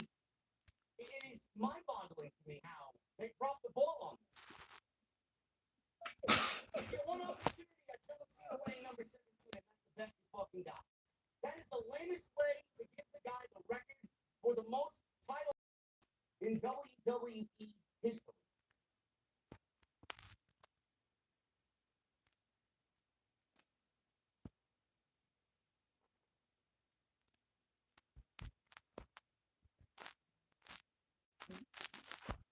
I don't know, man. I really don't understand the logic of WWE. They've been very hot and cold. They've been very up and down. They've been very hit or miss. They've done some great things. They've done some not so great things, but I want to enjoy the road that we're on, and I want to be excited. This shit is only actively driving people to become more and more frustrated. And then you ask for people to be patient, and you ask for people to wait. What are we waiting for? What are we waiting for? WrestleMania is supposed to end certain chapters. The new chapters starting on the Raw after WrestleMania.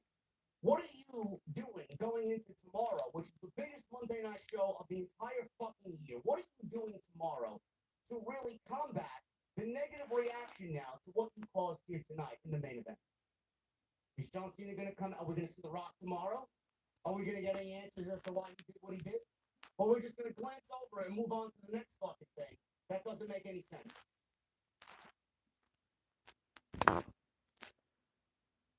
I said it once, I'm going to say it again. The Rock being involved is actively killing the fucking product. I don't know how much say, I don't know how much involvement he has. But if the creative team is waiting on him to be there or not, and they're dancing around ideas and conclusions and endings and finishes with the idea that he may or may not be there, he needs to remove himself from the overall creative process completely and let the creative team do what they got to do. Because under no circumstances do I fucking believe Singles, incognito mode. Use DuckDuckGo. Unlimited private browser. so. They were already really climbing up the mountain that really wasn't even possible to climb based off what we got last year. But the fact of the matter is this year, they didn't even try climbing the fucking mountain. They looked at how steep it was and looked how treacherous it was, and they said, you know what, we're not even going to attempt to climb what we climbed last year.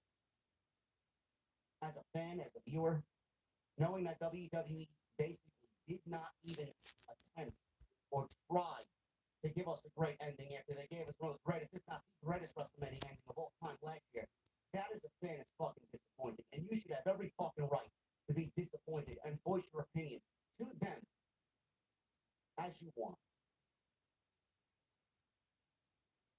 I went into this knowing the match wasn't going to be a fucking Bret and Austin classic at 13. I went into this knowing that John Cena is incredibly limited at what he can do in that ring. I mean, if you've seen John Cena wrestle the last few times he's actually been in the ring, he hasn't done anything memorable.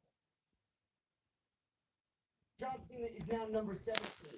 Mr. Number 17. He's got 17 World Championships. WWE Champion after beating Cody Rhodes. The show is going to be more fun with him as a heel champion. I'm not all that crazy about seeing him in the ring wrestling as a heel champion, but him as a heel champion, his heel presence as champion is going to make for a fun environment. But the road on how we got here was miserable. Nothing like it was last year, nothing like it was going into 39. And then the road to the ending that we got tonight, again, miserable.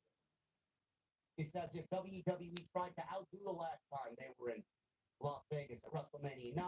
How could we make a terrible main event that could rival what we did at Caesar's Palace in 1993?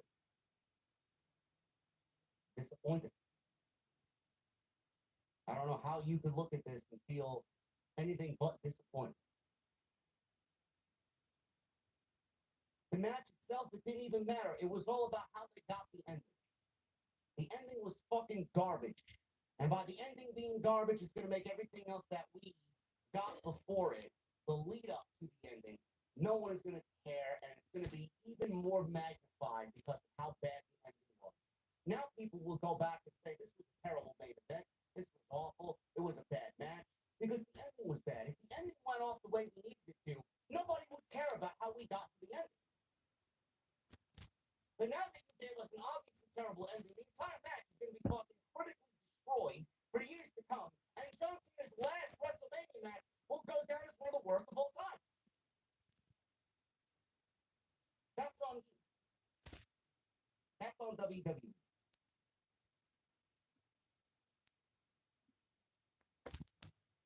Other than that, I think this is worse than WrestleMania 29.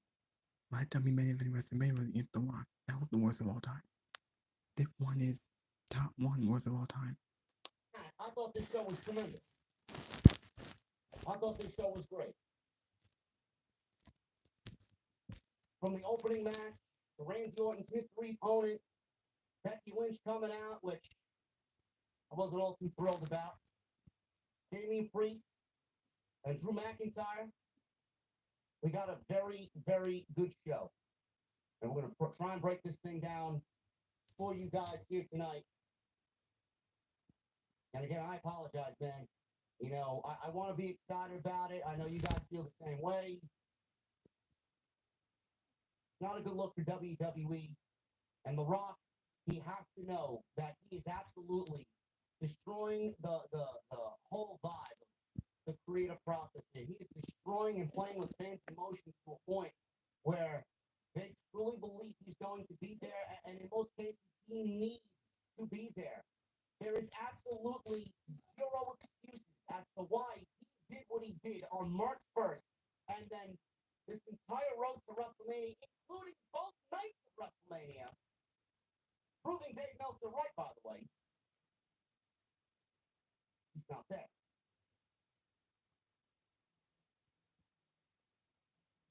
WWE, The Rock, everybody involved in the creation of this ending should be absolutely ashamed of themselves. We're going to get into the breakdown of the show. I thank you guys very much. I want to.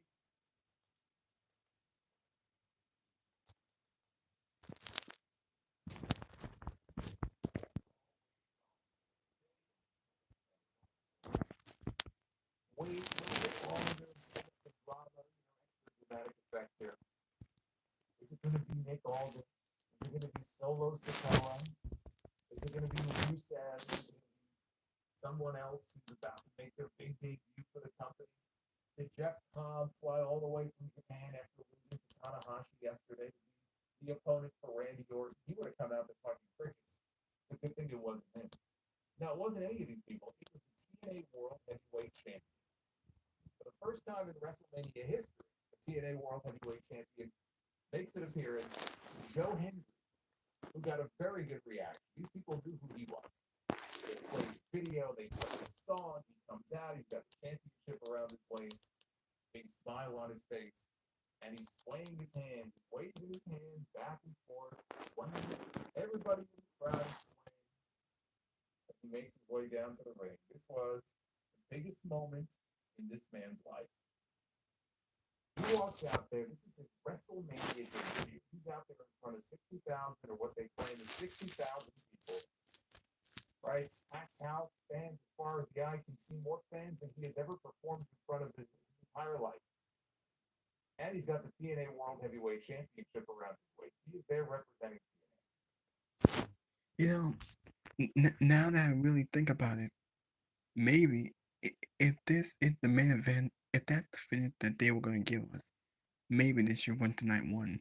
Maybe I would have moved John Cena and Cody Rhodes to night one. If that's the type of finish that Triple H and Creative were going to do, then maybe this year, they should have switched the main event. This Cena and Cody Rhodes should have went on night one. And Roman Reigns, Seth Rollins, and CM Punk, that could have been on night two. And night two would have been a fantastic, a phenomenal ending. It would have been awesome, it would have been great. And night one would have been whatever, it was shit. But Jesus Christ, man, that's the best they can do.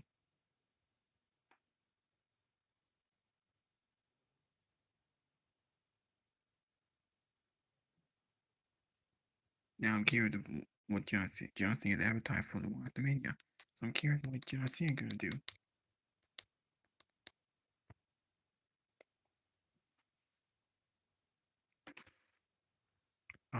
Yeah.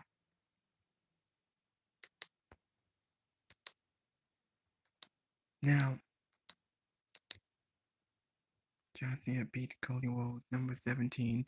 He did say he was going to ruin wrestling, and he ruined wrestling. And it does fit John Cena's character by saying he wasn't going to ruin wrestling if he did. Fair will ruin. All the hype on this main event was freaking ruined. The best they can do is Travis Scott. It's just sad. Alright. Now hold on a second. I actually want to see the ending for a minute.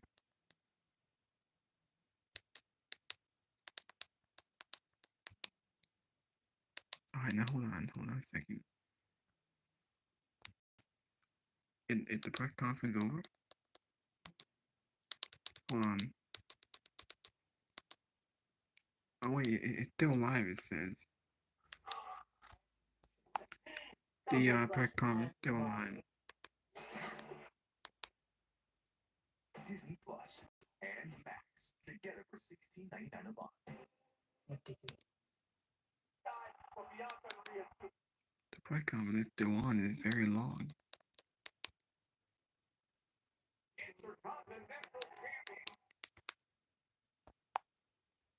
So these were the outcomes of the matches, by the way.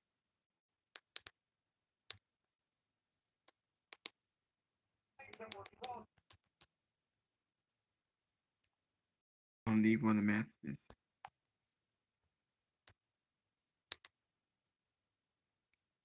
Alright, we got Triple H in the press conference.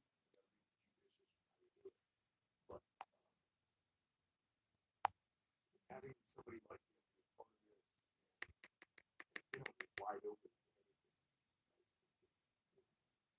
As the biggest musician in the world, he's out there crossroads and doing all this stuff where if he gets injured, sure that's not helpful to his music career.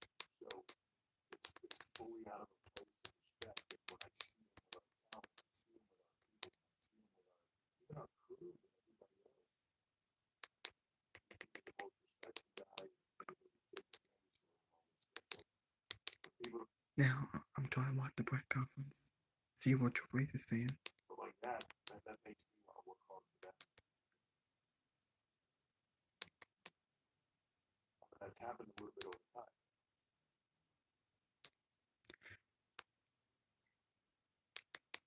Now they've got nothing. Right?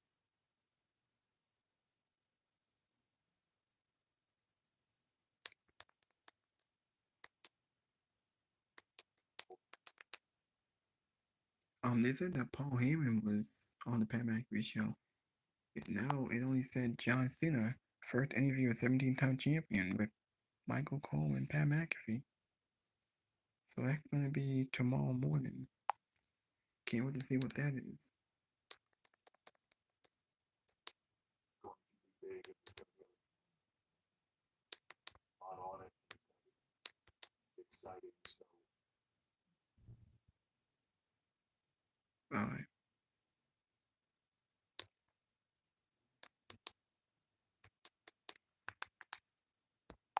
Now I want to talk about the Money in the Bank will be in Los Angeles.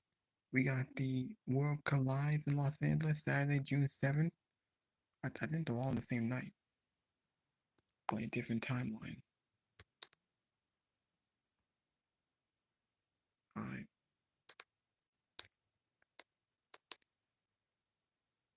It's how he got to number 17.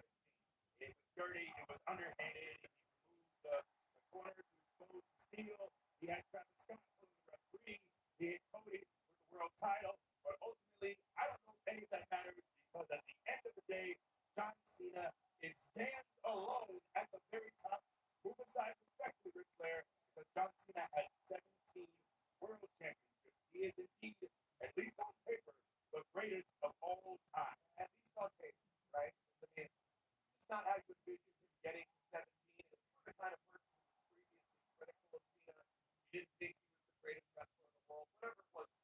like the shorts and the sneakers, whatever you didn't like.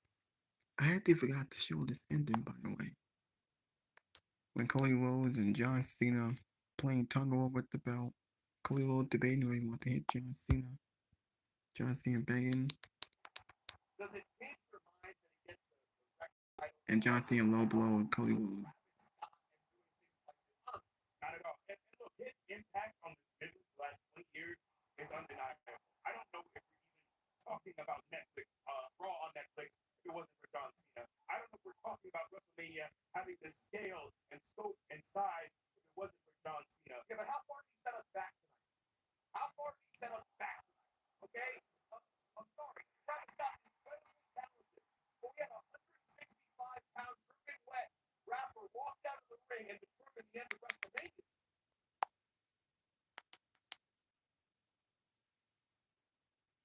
Well, that's how WrestleMania 41 ended. A shit main event, a garbage ending. The hype to this match was fucking moving. No Rock, no nothing. All we got was Travis Scott.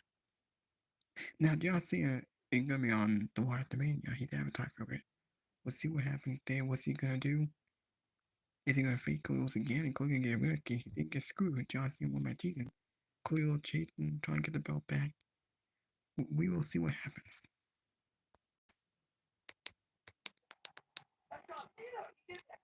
John Cena was first world title on April 3rd, 2005 at WrestleMania 21.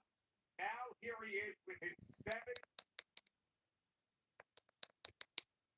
I'm grateful for their participation. So tonight I will field all questions.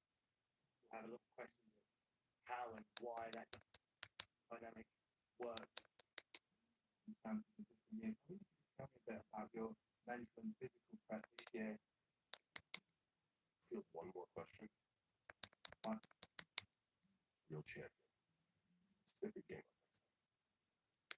You guys are just looking for headlines, so I'll give you one. Tune into Monday Night Raw to see how I ruin wrestling. And keep in mind, you are now talking to the last real champion. Specific game up next time.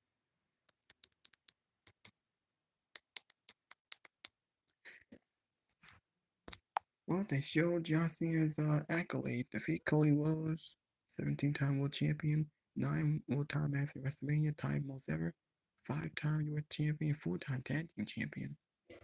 He's never won the IC champion. He probably should. 2-time Royal Rumble winner. He also won Money in the Bank, don't forget.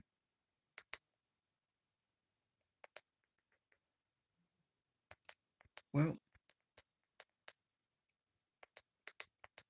John Cena vowed to ruin wrestling on Raw after Mania. He is advertised for Raw after Mania, by the way. Get ready to wait and see what happens there.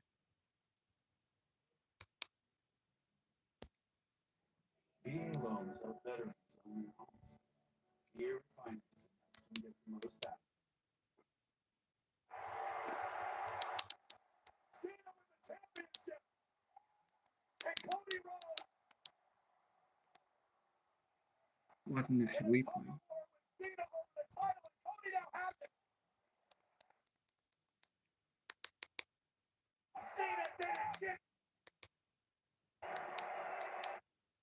You know, if John Cena gonna beat Cody Rhodes, now I get if it's a character they want to ruin wrestling. But seriously, after everything that we saw Cody Rhodes last year, and Cody Rhodes kicked out 488, but a single time shot, and that was it. I get if it's John character, he's a heel, he wants to ruin wrestling, and he did. He ruined wrestling, he ruined the main event. John Cena wrestled a stale, typical, boring shit match, and gave it a shit finish. But us as fans, we were disappointed. Travis Scott helped him. No Rock. No guy involved here. No problem. I thought it was lazy. Being a bad guy. Cody Rhodes wanted to do it fair and square. John Cena didn't give a damn. Chad Patton is back. You cannot be a perfect Cena now. ambassador. Covered by Cena. Covered by Cena. Back to the ring. John Cena has set the record. John Cena has a 17-time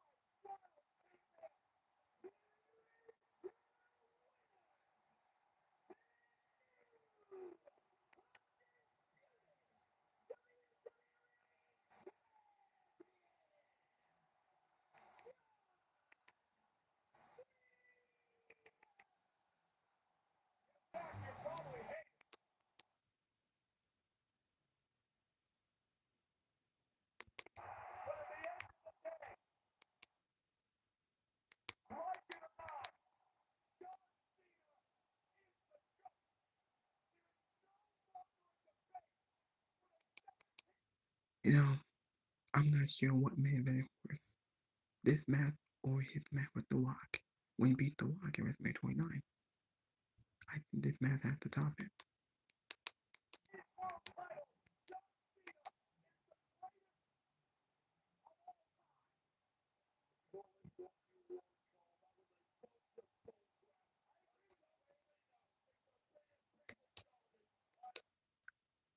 Now, I just want to say, last time John Cena won the world title was against AJ Styles. That was a classic. That was a 5-star classic. Hitman with AJ Styles. This match didn't even top his match with AJ Styles. Let that sink in.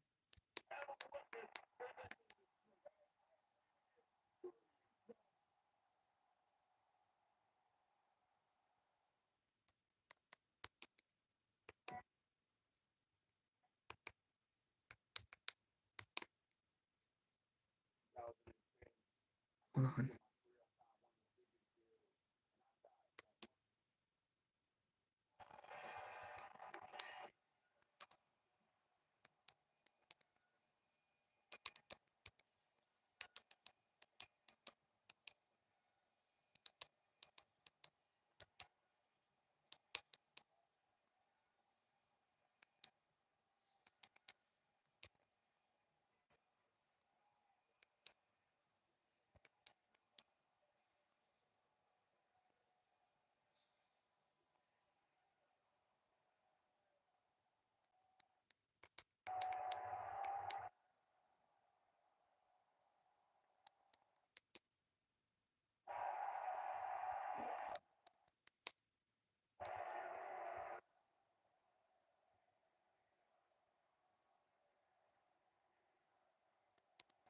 So the crowd is cheering, saying, "Thank you, Cena."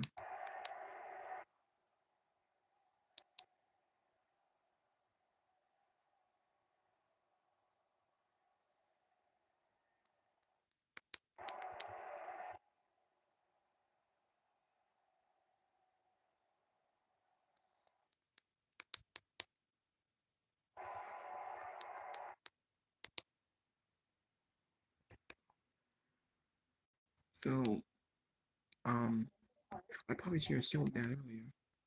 Hold on.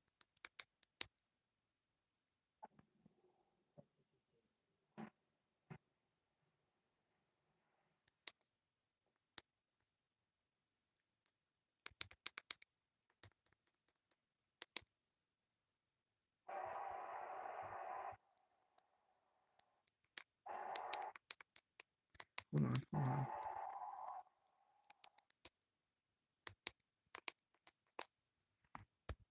Now John Cena walked away. Now this is after the showing off the air. Show John Cena walking away. He's not even celebrating with the fans. He just won the title. And the title behind him. I can't wait for Raw. What's he gonna say? I'm on that what as the heel champion.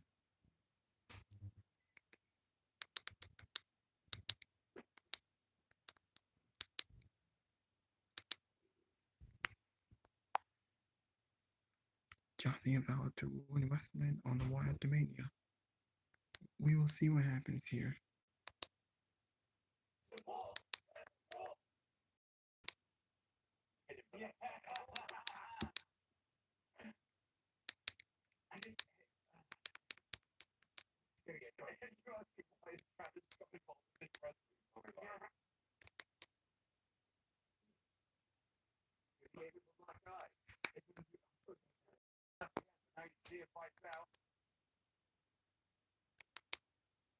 Public enemy answer. Yeah, it's the one. Yeah.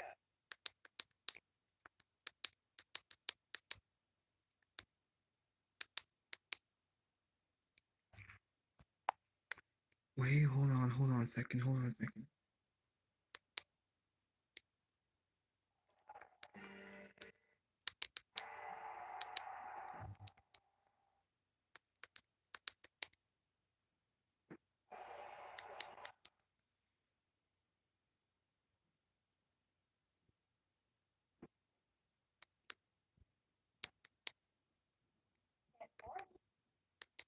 Wait, hold on. Hold on a second. Hold on a second.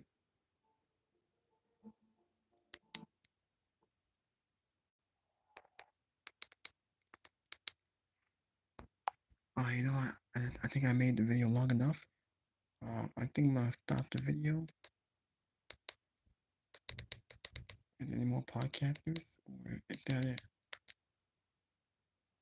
Becky and Lara win the tag team titles. Just making sure there's no more other podcasters here. Oh.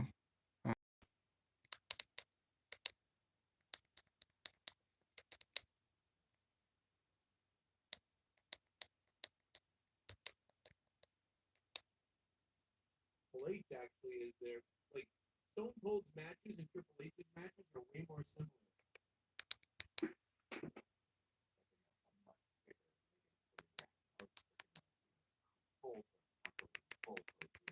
It actually wasn't as bad as I expected. During his comeback, it was pretty loud. Like when he first made the comeback, that was when I noticed it was the loudest. But you're right, it wasn't as though they just like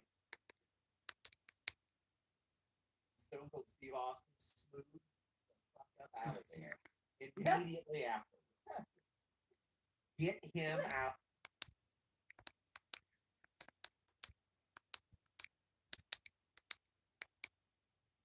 What's up, everybody? It's Grim. All right. See how Grim can go yet. There's a shed in the backyard.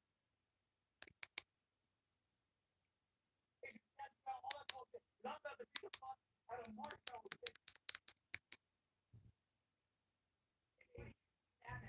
That match, five videos, way up. We nailed it. You know what? As a matter of fact, come on, let's go. We both want to see the win. We both got our way.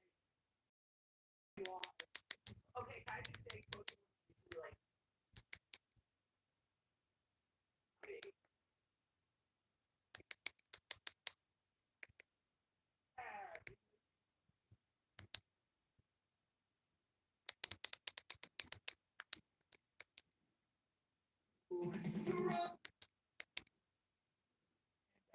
Wait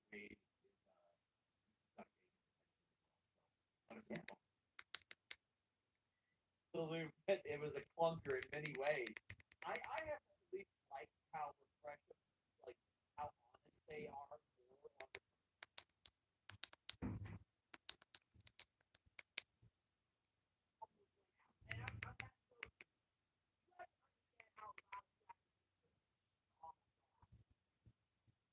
that was incredible moment, a great surprise. I was not expecting to know anything. But when I saw it, I had a good time. That's pretty fucked up. I do feel bad for her. But Becky gets her spot, and so they kick things off here. And Thing was great. I don't know if they move on from this. Hopefully they do.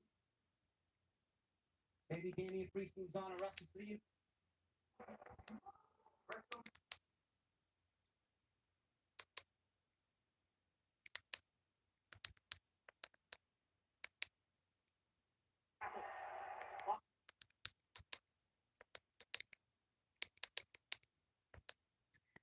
Well,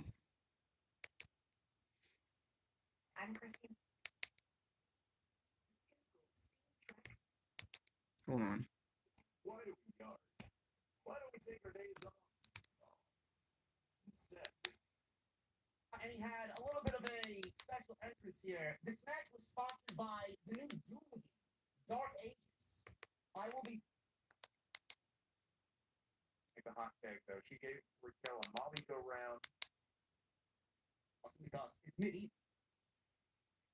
The Doom guy, the Doom Slayer, is now going mid. So Drew McIntyre obviously came out dressed as a Doom Slayer. Gotta love it. He comes on out. And Damian Priest comes on out. We heard rumblings that WWE was going to bring in Slayer, like Damian Priest to the ring. I don't want to sit here. New women's tag team champions Michael Cole is on commentary already calling her Lyra two belts because I can't think of a less original thing to come up with. Yeah, I wonder where he got that from. We go from Becky two belts to Lyra two belts. She is now one half of the women's tag team champions and the women's intercontinental champions. That I was not expecting. Now, had they gone through the original plan, in kayfabe, what the original plan was, I wasn't expecting a title change. But with Becky in there, were they really going to bring Becky back and have her lose? Unless they're going to turn heel. It would have made no sense for her to come back after almost a year away against the woman who quote unquote retired her and then lose. So you had to know as soon as she came out here, they probably wouldn't have been back. Sure enough, that's what happened. Now they had an average match. The crowd was not as up for this match as you would think, given how big of a name Becky is. And maybe she's not at the peak of when she was at her hottest in 2018, hottest as an act.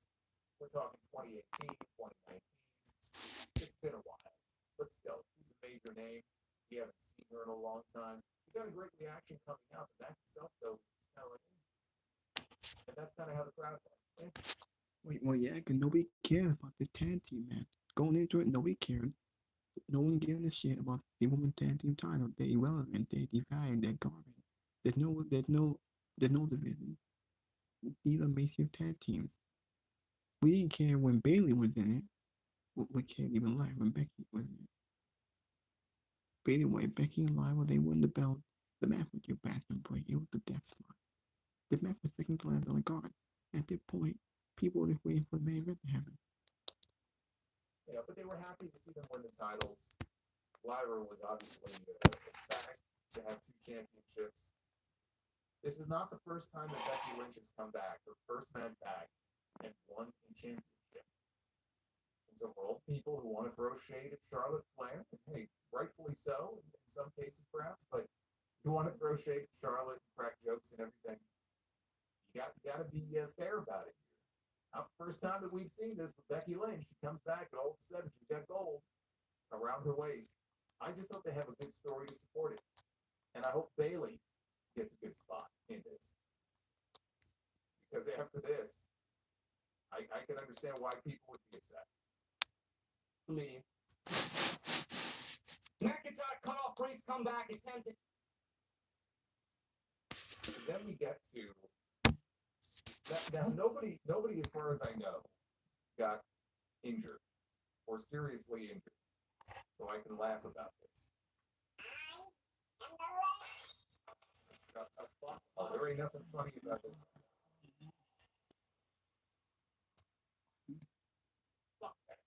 Holiday 197 with the learning tree. Nothing funny about that. Let's talk about this segment. I didn't know he might make a cameo appearance in the main event. But then the glass shattered, and out comes Stone Cold Steve Austin. I said, well, I guess we're not going to see him in the main event. If he's coming out here, we're not going to see him in the main event. But I was happy to see Stone Cold. I hear the music, and he makes a cameo here on this show. He was at the Hall of Fame, and he was out there last night when they had the Hall of Famers on stage. And I didn't see it at first. I saw it after the fact, so I didn't mention this in my review. But I went back and I watched it when all the Hall of Famers except Lex Luger were on stage. And Triple H comes out and shaking hands with each of the inductees. After he shook Bret Hart's hand, Bret had this priceless look on his face. Like he shakes his hand, and then he's looking at someone like in the other direction. He's just like, he just makes this like you can just tell like the contempt that he still has deep down. And maybe not even so much deep down for Triple H. Like he doesn't much care for Triple H. What? Or, oh no, dinner. I let them sneak up on me. With the Razor's Edge. McIntyre followed a future shot DDT on the steel steps, which looked fucking brutal. McIntyre loves injuring himself with these high-risk maneuvers. That took more out of Drew than it did Dave. So he got the future shock DDT on the steel steps. Priest got the better of the strike exchange. How many years he's had so far tonight, but hopefully he can just try.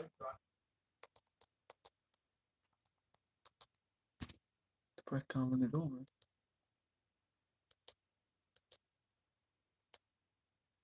I may have to watch that main event again. The Rock ruined WWE WrestleMania 41. Yeah, you're right about that. The Rock ruined it. There was no Rock. If The Rock not gonna be here, then stay the fuck away. The Rock ruined the hype to this main event. He played a big role in it. He was not missing. He didn't even show up. Now maybe this is part of John Cena's character when he said he wanted to ruin wrestling. I hope John Cena mentioned that on WrestleMania that he ruined wrestling. He ruined the main event. The match was terrible, and the ending was shit.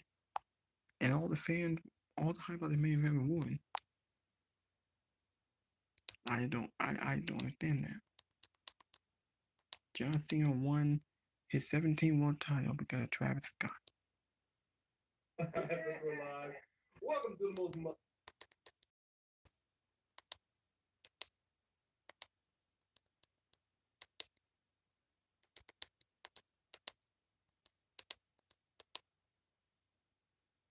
It mattered. Like, she still had this fucking pissed off look on her face.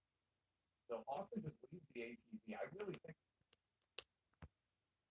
I believe is doing a WrestleMania roast at the Fontainebleau, which I don't think really sold all that well. I think they had less than 2,500 tickets to that. Maybe that's good. I don't know where they're actually holding this and how big the venue is, but the roast of WrestleMania, non-televised, is happening right now in London. Fatal four-way. Dominic Mysterio, Finn Balor, Penta, and Braun Breaker for the WWE Intercontinental Championship. I was looking forward to this, but not as much as a lot of what else happened on the show. I know the Intercontinental Championship has kind of been on the back burner, especially in 2025. Braun Breaker's kind of been meddling with the Intercontinental Championship. It went from Braun Breaker to Sami Zayn back to Braun Breaker. He hasn't really done much with it. Jey Uso was in that discussion as well. Braun Breaker hasn't really done much with it. And I feel like WWE did not really give Braun Breaker a fruitful reign as Intercontinental Champion. The only saving grace for this is that Braun Breaker was in this match with 3 really entertaining performances. Penta, who made his debut on January 16th with WWE, coming over from Guantanamo Bay over on AEW, where he was iced and kept captive from national television because Tony is a petty bitch. We got Penta, who debuted on January 16th against Chad Gable, and lo and behold, in the most simplest way possible. That's here in Las Vegas. Yeah, I was wondering about that because he was at WrestleMania over the weekend, and so I'm wondering who's watching Poncho and Macho back at the Broken Skull Ranch. He's got 2 solid ass cats. See, I wouldn't want to be away from them for more than maybe a day.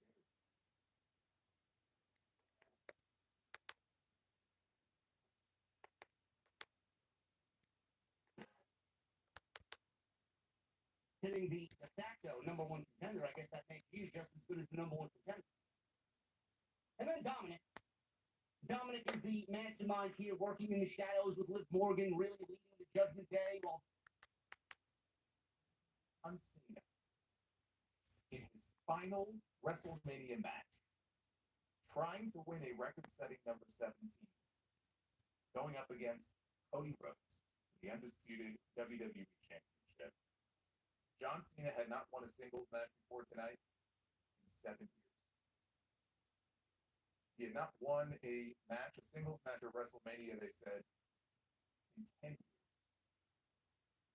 Yet here he is in the main event, one last shot. This is it. It all comes down to this. It's do or die. Cena walks out first, and he enters. They actually darkened the lights a little bit. And it wasn't like Undertaker dark, but they darkened some of the lights. It wasn't as bright. And all you saw on the screens and on the LED ramp was nothing but his name. It just said John Cena in very basic white lettering. And even his gear was dark. It was black. So stripped away all of the colors and just all of all of the glitz and glamour. This is what he was going for here with his heel entrance, which was a nice touch. So then we have Cody's entrance. This puzzle, and maybe somebody can shed some light on this one. They had several dirt bikes just driving back and forth across the stage. And then Cody walked out.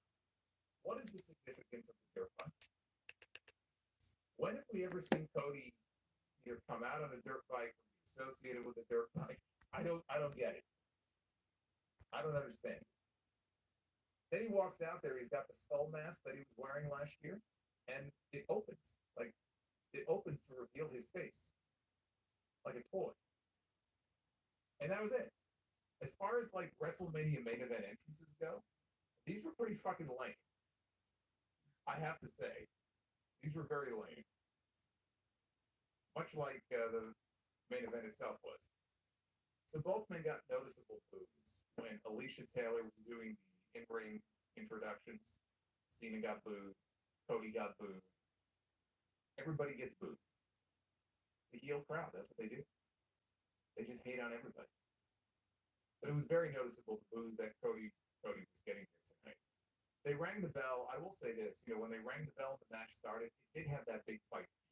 Like there was a buzz and an energy in the crowd. Like it felt like, okay, it's go time. It's main event time. That energy level, by the way, that would be the peak. That was the peak of the energy level here in this match. At least my energy level. My energy bar was depleted the longer this thing went here. And so this match here, that has been built up for weeks and weeks. John Cena, all the horrible things that he has said about Cody Rhodes. The Angle of Elimination Chamber in Toronto, where he kicked this man in the balls, he embarrassed him in front of the world, he bloodied him. In the middle of the ring. How does this match start? With a collar and elbow tie. With a collar and elbow tie. That's how. So Cody shoulder tackled Cena out of the ring, and they booed. They kept the pace very slow at the beginning of this match. And I figured they were building to a big crescendo here as the match went on. No, not really. That was basically the pace of the entire match. Cody drop kicked Cena out of the ring, and again, Cena had to regroup on the outside. So Cody launched himself out onto him with a suicide dive. He put him back inside. Cena went on the offensive at this point. The reaction was mixed. Slingshot to Cody, throat first, under the bottom row. Hey, there he is. There's Joe Henry. Hey, John, welcome to the channel. I gotta cycle through these here. They're all backed up. We got a bunch of them appearing on screen. John, thank you. So he booted Cody in the face, and he turned him inside out with back-to-back clotheslines. Cena was out there. This is John Cena. And so if you know anything about John Cena matches, then you know he talks a lot. He calls spots very loudly in his matches. What I will say here about this one, he's calling spots where you can hear them, but if you were looking at him, you can read it. You can read his lips. Like he was having a fucking conversation. Shut the fuck up.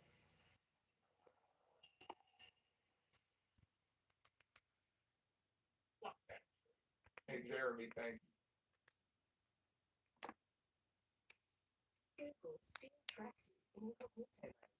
Use DuckDuckGo for real private browsing. Luckily ran away, and tonight there was just no escape. This was a great fucking spot. This was definitely one of the best spots of the night. Braun Breaker jumps on the Spanish announce table. Sees Carlito on the American announce table, and there's this pretty decent sized gap between both tables. So whatever Carlito is planning to do to Playbook at WrestleMania 6, at least the Warrior went up to the top row. Cena went up to the middle row.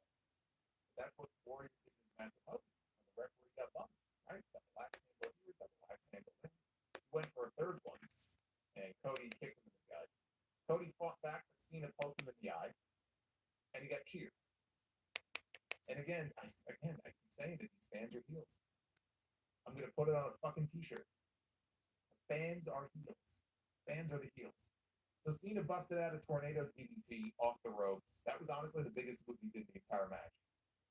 I wasn't expecting that. So a tornado DDT only got a 2 count. He hit one shoulder tackle off the ropes. Usually he goes for like 2 or 3 in a row. He'll drop the opponents. He'll do the "you can't see me," right? That's our truth. I mean, he stole all of his moves, right? We see it all the time from him. So he hit one shoulder tackle off the ropes, and then another, and then he dropped Cody. All of his signature spots, but he paused in between each one. It was like he was doing them in slow motion. He was doing a lot of things in slow motion, but he was doing this intentionally in slow motion. So he went for the 5-knuckle shuffle. Cody poked him in the eye, and the fans booed. Disaster kick connects. Now Cody is firing up. More boos. Cody cutter connects. Cena kicks out at 2. Cena comes back with an attitude adjustment. He covers him. Cody kicks out. So now Cena does the "you can't see me." Hits the 5-knuckle shuffle. Another AA he's going for, but Cody slips out and he rolls him up for a 2 count. Cody goes up and Cena crunches him on the top rope. Cena now goes up to the middle rope and he places Cody on his shoulders. He was going to go for an avalanche attitude adjustment, and he does it. He connects with the avalanche attitude adjustment, covers. Here comes the 17th world title. Cody kicks out. And so now panic is setting in for Johnson. He's got a look on his face, very frustrated. What do I have to do to beat this guy? So he heads up to the top rope. Now he goes to the top. Now we're talking. And he goes for his leaping leg drop off the top rope. Cody, though, turns it into a power bomb for a near fall. Now, correct me if I'm wrong, but I do believe in the SummerSlam match, I want to say 2008, that Cena had with Batista, right? That was the move where they credited the neck injury that Cena had. I think it was off that move, right? It was like Into the spot that he has. One of my favorite moments of the entire night. And you know what? Some people out there might not think that this is the right creative move. This is absolutely the right creative move. Dominic winning was the right move. Finn Balor and Dominic are going to come to blows. Balor wants that title. He feels like Dominic took that away from him.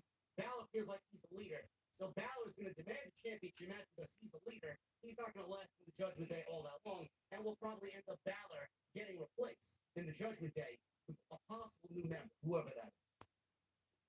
Penta, he just got here. He's going to hold many championships in this company, but right now it may be too soon for Penta to hold championship gold. He will be fine. He did not take the pinfall. WWE's done a great job of protecting him. Him losing this match does nothing to Penta. Braun Breaker, he wasn't pinned either. WWE went about this in a very good way. The ending was kind of similar to the opening match with Rhea, Io, and Bianca. But Braun Breaker was not pinned either. He lost the championship, but you can pin anybody and lose the championship in this match. That's the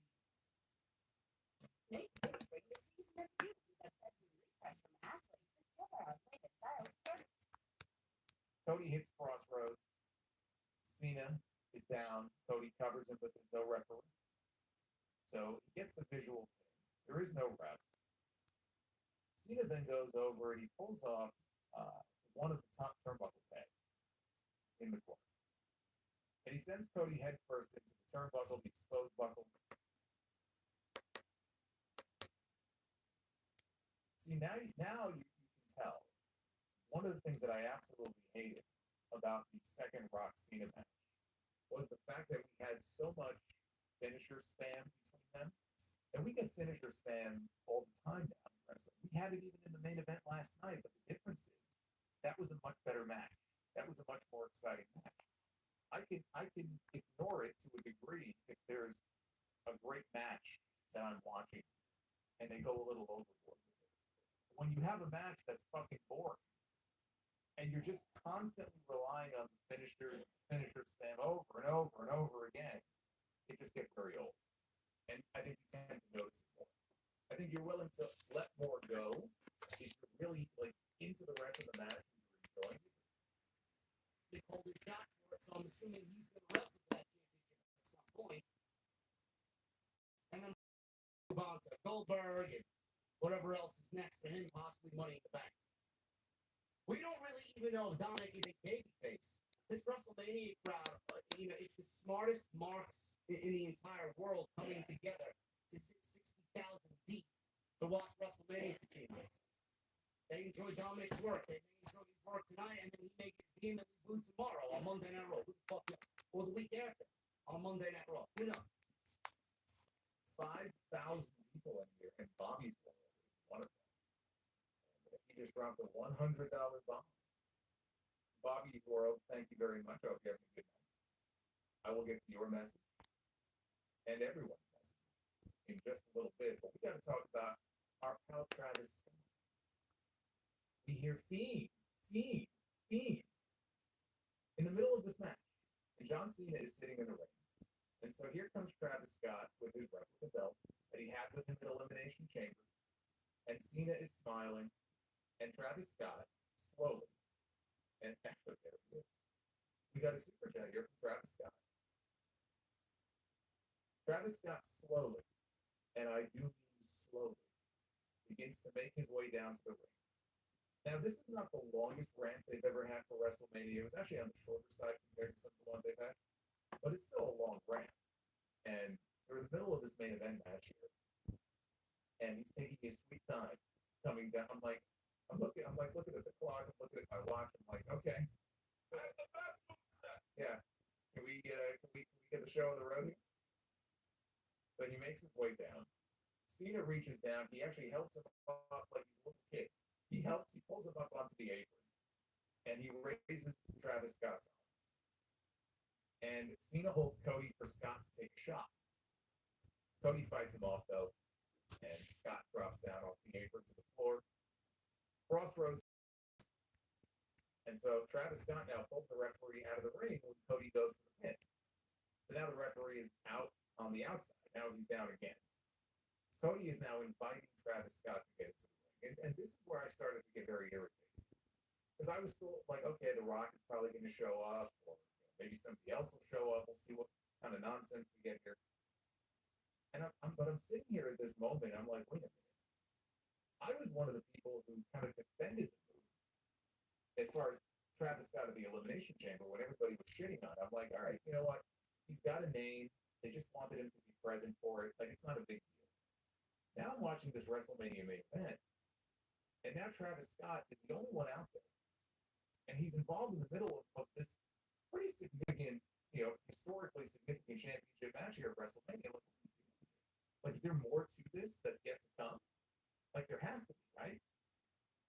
Fucking Travis Scott is in the middle of this match here. Like, what are we doing here? So I'm like, okay, maybe he's going to get his receipt, for what he did to Cody at the chamber. So he's inviting Travis Scott to get into the ring. Climbs the ring steps, jumps over the top rope. Now he's in the ring and he's face to face with Cody. And Cody dared him. He goes, I dare you to do it. I dare you. And so Travis Scott, he went to go take a shot.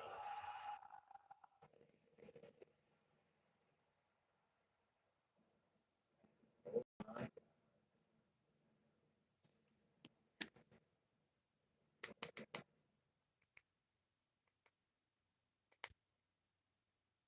I'm Christina. You probably know this. Why do we? To show you the level of character that Kevin Owens is. You can go for one singular. Randy Orton, the bad news. Unfortunately, Randy, you don't have a WrestleMania match scheduled in Las Vegas. Right? You're speechless, but I'm pretty speechless right now. I think I'm going to end the video. Until next time, thank you for watching. Thank you for all the support. Hit that like button. Leave a comment. Please subscribe to my channel. I'm going to end the video. I think I made it way too long. I think I talked about everything. Obviously, the podcast is going too long. So I got to end this video. Which is good because this is a match I did not love. So let's get into what happened here. We're not done yet. So let's get to the next part of this here, because Travis Scott is about to get a receipt. I'm still blown away by that. Travis Scott is about to get his receipt from Cody Rhodes. And he stops him when he takes a shot, and then he delivers a crossroads to Travis Scott. And to be fair, he took a pretty good crossroads. Obviously, it wasn't really a receipt for what he did to him. He busted his fucking eardrum, gave him a black eye. But he lays out Travis Scott, and he took the bump fine. Nothing wrong with that. Cody, though, doesn't see John Cena with the WWE Championship. And he tries to hit Cody with it. They wrestle for it. They're playing tug of war with the belt. I was having flashbacks here to Roman and Brock. I'm like, oh God, another tug of war with the belt. But Cody ends up getting possession of the title. And Cena begins to beg off, because now he's a heel. And so John Cena has to do the one thing that we are not used to seeing John Cena do. We never used to see John Cena begging off. He's begging off. He's like, don't, please don't. Please don't. And Cody is standing there and he's conflicted. And Michael Cole is trying to tell the story and really dumb it down and break it down for us in terms that everybody can understand on commentary about what John Cena has told Cody about how, are you willing to do what it takes? Are you going to be the good guy? Or are you going to be the bad guy? And Cody cannot bring himself to use this championship belt. And at that moment, when Cena realizes that Cody has made the choice that he's not going to use the title, John Cena kicks him in the dick. He delivers a low blow. And so does Cody Rhodes. Cody now gets back up to his feet. And Cena blasts him in the head with the WWE title. He calls over for Chad Patton, the referee, to get back in the ring. Cena covers Cody. And I'm thinking, there's no way. There's no way they're going to end this match like this. There's just no way. He crawls in. He counts 1. He counts 2. And he counts 3. And that is how John Cena becomes a record-breaking 17-time world champion. He kicks Cody in the dick. He hits him in the head with the belt. And he pins him. And that's your WrestleMania main event. We had Travis Scott. We had a dick kick for the 3rd time in as many matches in the WrestleMania main event this weekend. And then a belt shot. And just like that, Cody's 1-year run as WWE champion. He finished the story last year, right? He had this 1-year run as champion, has now come to an end. And John Cena is once again on top of the mountain. And Cena invites Travis Scott to get back into the ring, raises his arm, and Travis Scott is celebrating with John Cena. And Cena's like, hold your belt up, because he still has his replica belt there. And they're both posing with their respective championships in the middle of the ring. And that is how they went off here. That is honestly how WrestleMania 41 went off here. I have no issue with John Cena being WWE champion and breaking the record and getting one more run with the title as a heel.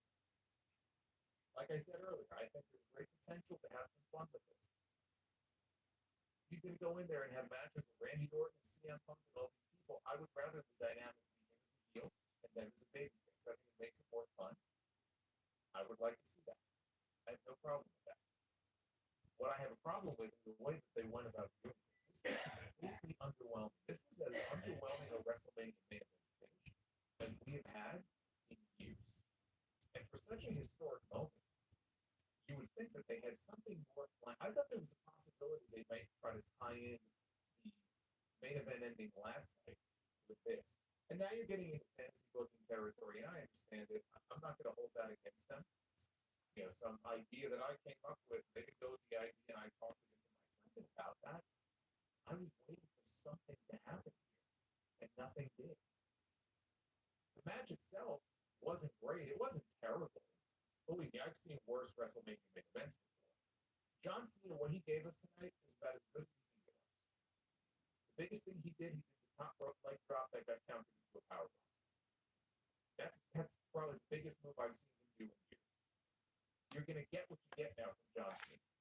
You know, it's his last year. He's older now. He was never the most, technically gifted performer to begin with. What we see is what you get with John Cena. What we saw tonight is as good as you could possibly expect to get. So that's why in the future, when it comes to matches with the Punk or Orton, a lot of it is going to come down to honestly the atmosphere. Where are they? Fans? How loud are they and invested are they in the match? It'll be about the atmosphere. I think more than the quality of the match itself, because he has limitations. We see what those limitations are. The match itself was nothing special. The finish was even worse. The finish was atrocious. And the fact that they sent Travis Scott out there, who I understand he's training to wrestle, and so they're gonna want him to get involved here. Maybe he'll wrestle a match at some point. Honestly, I don't give a fuck. If he wrestles, great. If he doesn't, fine. But the fact that they sent him out there and The Rock couldn't be bothered to be at WrestleMania, why was The Rock involved in this story to begin with? Explain that to me. And I don't want to hear, well, The Rock had to be involved because that was the spark that led to the John Cena heel turn. Any number of ways you could have turned John Cena. You could have turned John Cena heel at WrestleMania. Now, it would have made for an even more boring build because you would have had two babyface John Cena, babyface Cody Rhodes. They're like one and the same. Right? That would have been pretty fucking boring.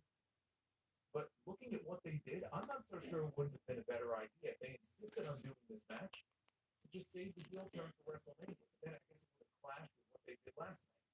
We had a heel turn last night, right? With the triple cross. With Heyman, Punk, Rollins, and Reigns. But I'm not so sure it wouldn't have been a better idea to save the big John Cena heel turn and title change for the same night.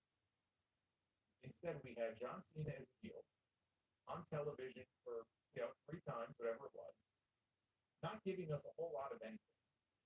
No mention of The Rock after that amazing angle they did with the Elimination Chamber. So you're like, well, Rock's not showing up on TV. I'm sure he'll be at WrestleMania. I'm sure there'll be some. I gotta stop the video, making it way too long. I'll see y'all later.